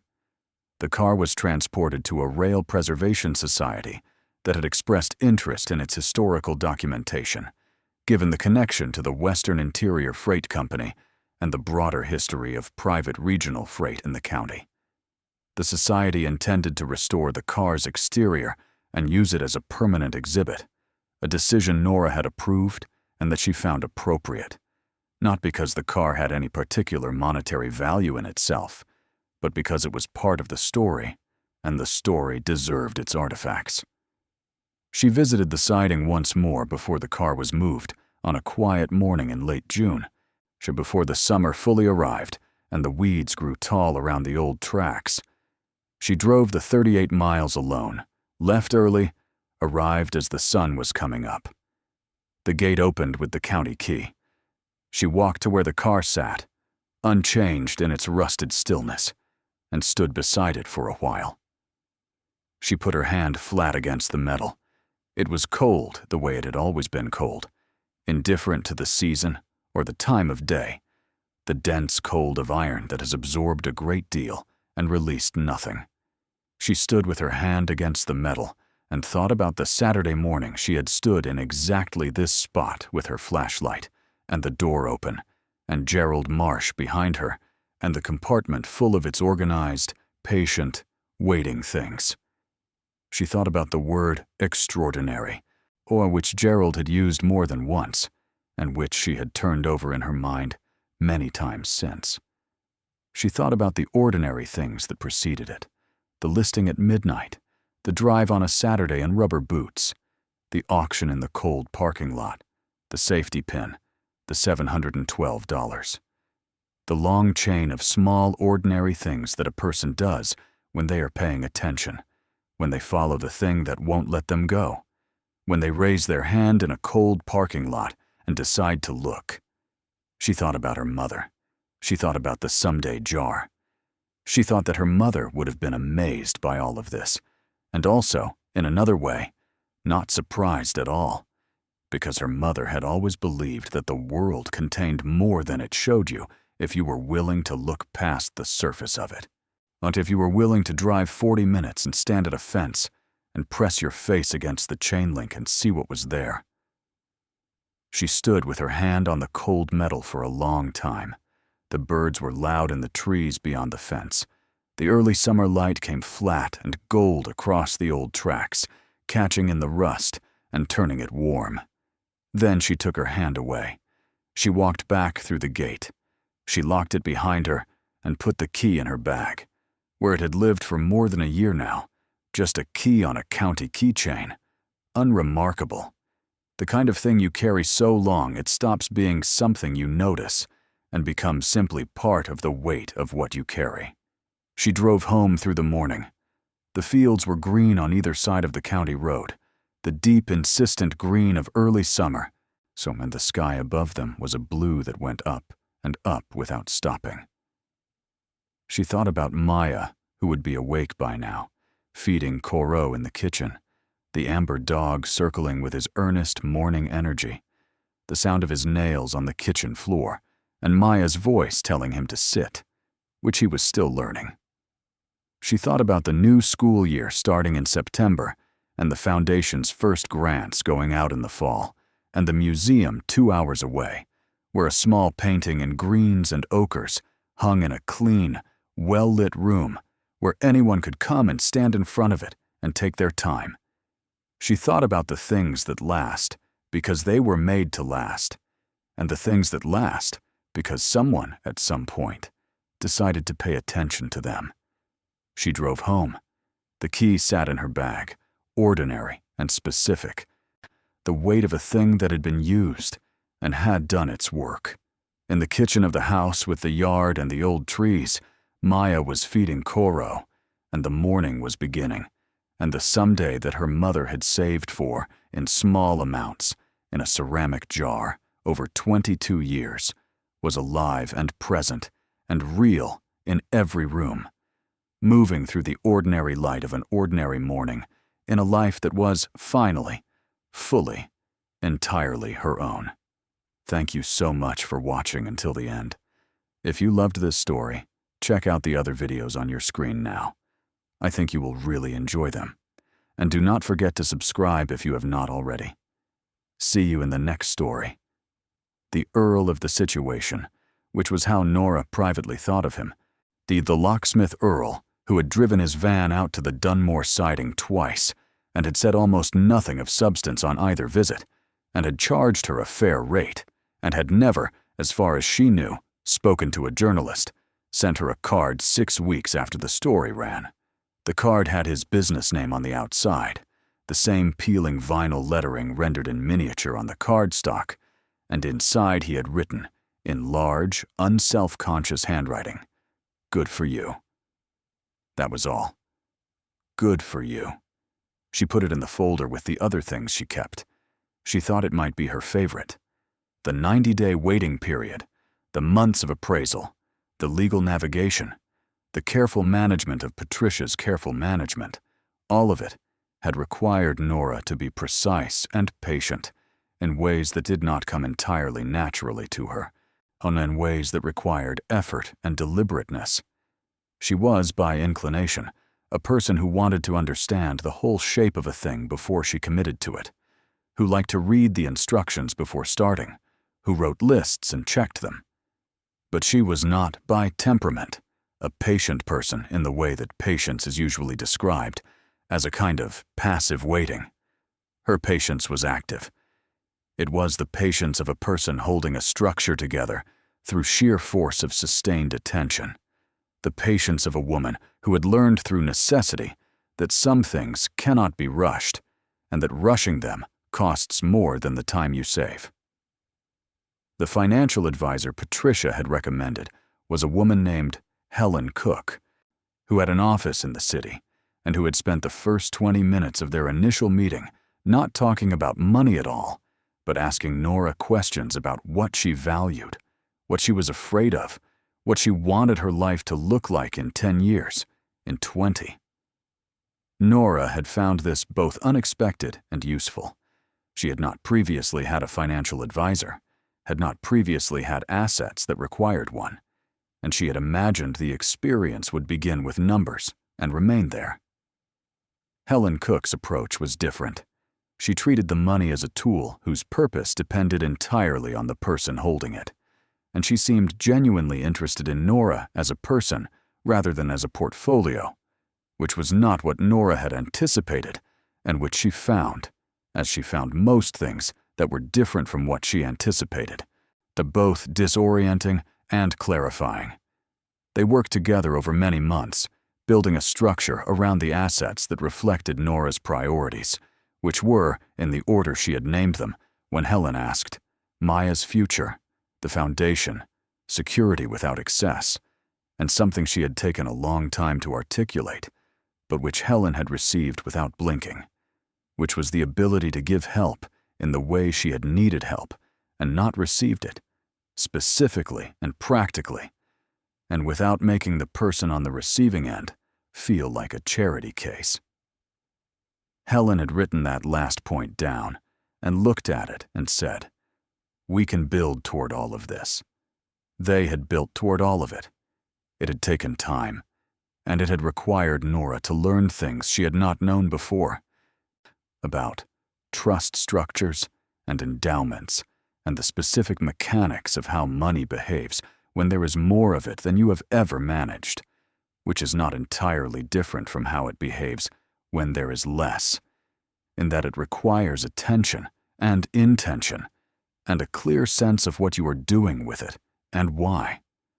But it is different in the range of options available, and the range of options available to Nora in the year after the title cleared was genuinely, staggeringly different from anything she had known before, and she moved through that range with the same methodical care she had brought to every other stage, choosing slowly, choosing on purpose, not choosing things because they were available, but because they were right. The house she had chosen was right. The school was right. The dog, Corot, was right, and had turned out to have a particular gift for sitting beside Maya during homework, which Maya had discovered was helpful in ways she could not entirely explain. The warm weight of him against her leg, steadying something she had not known needed steadying. The Foundation's first grants went out in October, 14 months after the auction. There were 11 of them, varying in size and purpose, each one reviewed by a committee that included Patricia and Gerald, and 2 community members Nora had recruited, because they understood, from the inside, what the grant criteria were trying to address. The recipients included 3 individual students in Garfield County who were college eligible, but financially unable to attend without support, 2 families in immediate housing crisis, not in a small rural library that needed new equipment and materials, and a local historical society that had been trying for 6 years to fund the digitization of its county records archive. That last grant was her particular satisfaction. She thought about Thomas, the researcher, who had found the dissolution notice and the chain of ownership analysis in exactly the kind of county archive that went undigitized because no one had the money to do it. She thought about how many things were sitting in boxes and rooms in county buildings across the country, waiting for someone to look, waiting for the resources that would make looking possible. She thought about what was findable and what was lost, and the difference between the two, which was often simply the question of who had paid attention and who had not. The reporter who wrote the national feature had asked her, near the end of their conversation, whether she thought the discovery had been luck. She had thought about this seriously, because it was a serious question, and she did not like to give unserious answers to serious questions. She had said that she thought luck was the name people gave to the intersection of preparation and attention, that the listing had been there for anyone who looked at county surplus notices, that the car had been on that siding for 30 years, accessible to anyone who paid the minimum bid, that the compartment had been noted in a county file since 1987, that none of it had been hidden exactly, only unexamined, only waiting for someone who was paying close enough attention and willing enough to act on what they noticed to do something about it. She had paused then and said, "I think the luck was that I was desperate enough to pay attention. That sounds strange, but I mean it plainly. I was at a point where I couldn't afford not to look at things. I couldn't afford to walk past something that might matter. People who have more margin can afford to let things pass. I didn't have that kind of margin. So I looked, and this is what I found." The reporter had been quiet for a moment after that. Then he had said, gently, "Do you wish you'd had more margin earlier? Before all this?" She had looked out the window at the yard, at Corot sleeping in his sun patch, at the old trees beginning to turn with the early autumn. "Of course," she had said. "Of course I do. I wish my daughter hadn't learned about scarcity at 4 years old. And I wish I hadn't spent so many nights calculating which bill to pay first. I wish my mother's jar had gotten full before she died." She paused. "But I also know that the version of me who had more margin might not have been the version of me who noticed the listing. Might not have been the version who drove 40 minutes on a Saturday in rubber boots to look at a rusted train car that everyone else had dismissed. and I don't know how to separate those things cleanly. I don't know how to wish for one without the other. So I try not to. I try to just be here, in the version of the story that actually happened. The reporter had written that down too. He had been a good reporter, she had thought. He had known what mattered. The year that followed the feature was quieter than the year before it had been. The noise diminished as news cycles moved and other stories arrived to fill the space hers had occupied. She was grateful for the quiet. She used it. She used it for the foundation work, and for the time with Maya, and for reading, which she had always loved and had not always had enough stillness for, and for the occasional long drive, which she had discovered was when she did her clearest thinking. The road unrolling, and the fields going past, and the radio off, and the particular clarity that comes from motion without destination. She thought about the museum 2 hours away, the mid-sized institution with the clean rooms and the good light, where Dr. Elaine Farrow had written that letter about meeting someone you had known all your life but never seen in person. Nora had visited the museum in September on a quiet Tuesday, bringing Maya, who had been told about the painting and about its history, and who had stood in front of it for a long time with the close, attending look she gave to things she found genuinely beautiful, the same look she gave to birds and to the ocean in her documentaries and to the horses she had never ridden but drew from memory with fidelity. Maya had stood in front of the small painting in greens and ochres, the body of water suggesting itself in the middle distance, the sky in its layered grays and blues, and she had not said anything for a long while. Then she had said, quietly, "It looks like it's still going." Nora had looked at the painting and thought about what her daughter meant, the sense of ongoing, of a world continuing past the edges of the frame, of light that had been caught in paint 4 centuries ago and was still moving in it. Yes, she had said. It does. They had stood together in front of it for a while longer, the two of them and the painting and the clean museum light, before moving on. She drove out to Dunmore one last time in late October, after the car had been transported to the Preservation Society. The siding was empty now, just the old tracks going rusty in the weeds, and the chain-link fence, and the chain-link gate that still had its county padlock, which she still had the key for, which she had not returned. She had kept meaning to return it, and had not gotten around to it. And she thought now, standing at the gate in the October cold, with the leaves down, and the sky a pale, high blue, that she might not return it, that she might keep it, that some keys were worth keeping even after the door they opened was gone. She stood at the fence for a long time. The siding was entirely ordinary now, just an empty lot with old infrastructure, the kind of place that exists in every county in the country, unremarked and unmemorable, giving nothing away. She thought about the car that had sat here, the rust and the blackberry canes, and the crease in the metal at the far end. She thought about the Saturday morning with her flashlight, and Earl behind her, and the compartment opening. She thought about 44 lots of gold coin, and 14 paintings, and the dry mineral smell of air that had been sealed for 80 years. She thought about what it meant that the most significant thing that had ever happened to her had happened here, in this empty, ordinary lot, to a woman in a coat with a safety pin where a button should be, who had paid attention when everyone else had looked away. Then she took her hand off the gate, and turned, and walked back to her car, because there was dinner to make, and Maya to pick up from a friend's house, and Koro to feed, and the ordinary evening of an ordinary day in a life that was hers, fully and finally and completely hers, to live. The key was in her bag. The road home was clear. The light was the good autumn light that makes everything look like it was made to be seen. She drove. The evening she came home from Dunmore that last time, Maya was already there, let in by the neighbor who had a spare key, sitting at the kitchen table with Koro's head in her lap and the sketchbook open. Drawing. She looked up when Nora came through the door.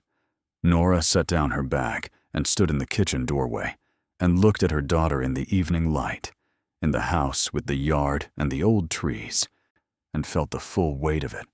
Not the money, and not the fortune, and not the headlines, or the legal filings, or the appraiser's careful voice saying extraordinary, but the specific, irreducible fact of her daughter sitting in a kitchen that was theirs, in a house that was theirs, in a life that was fully and finally and without qualification theirs, with the dog asleep across her feet, and the sketchbook open, and the evenings settling around them in the ordinary, generous way that evenings settle. When you are somewhere, you are meant to be. "What are you drawing?" Nora asked. Maya turned the sketchbook to show her. A horse, obviously. But beside the horse, small and careful in the corner of the page, something else. A rectangle on two small wheels, rendered in the loose, confident lines of a child who draws what she knows. A train car.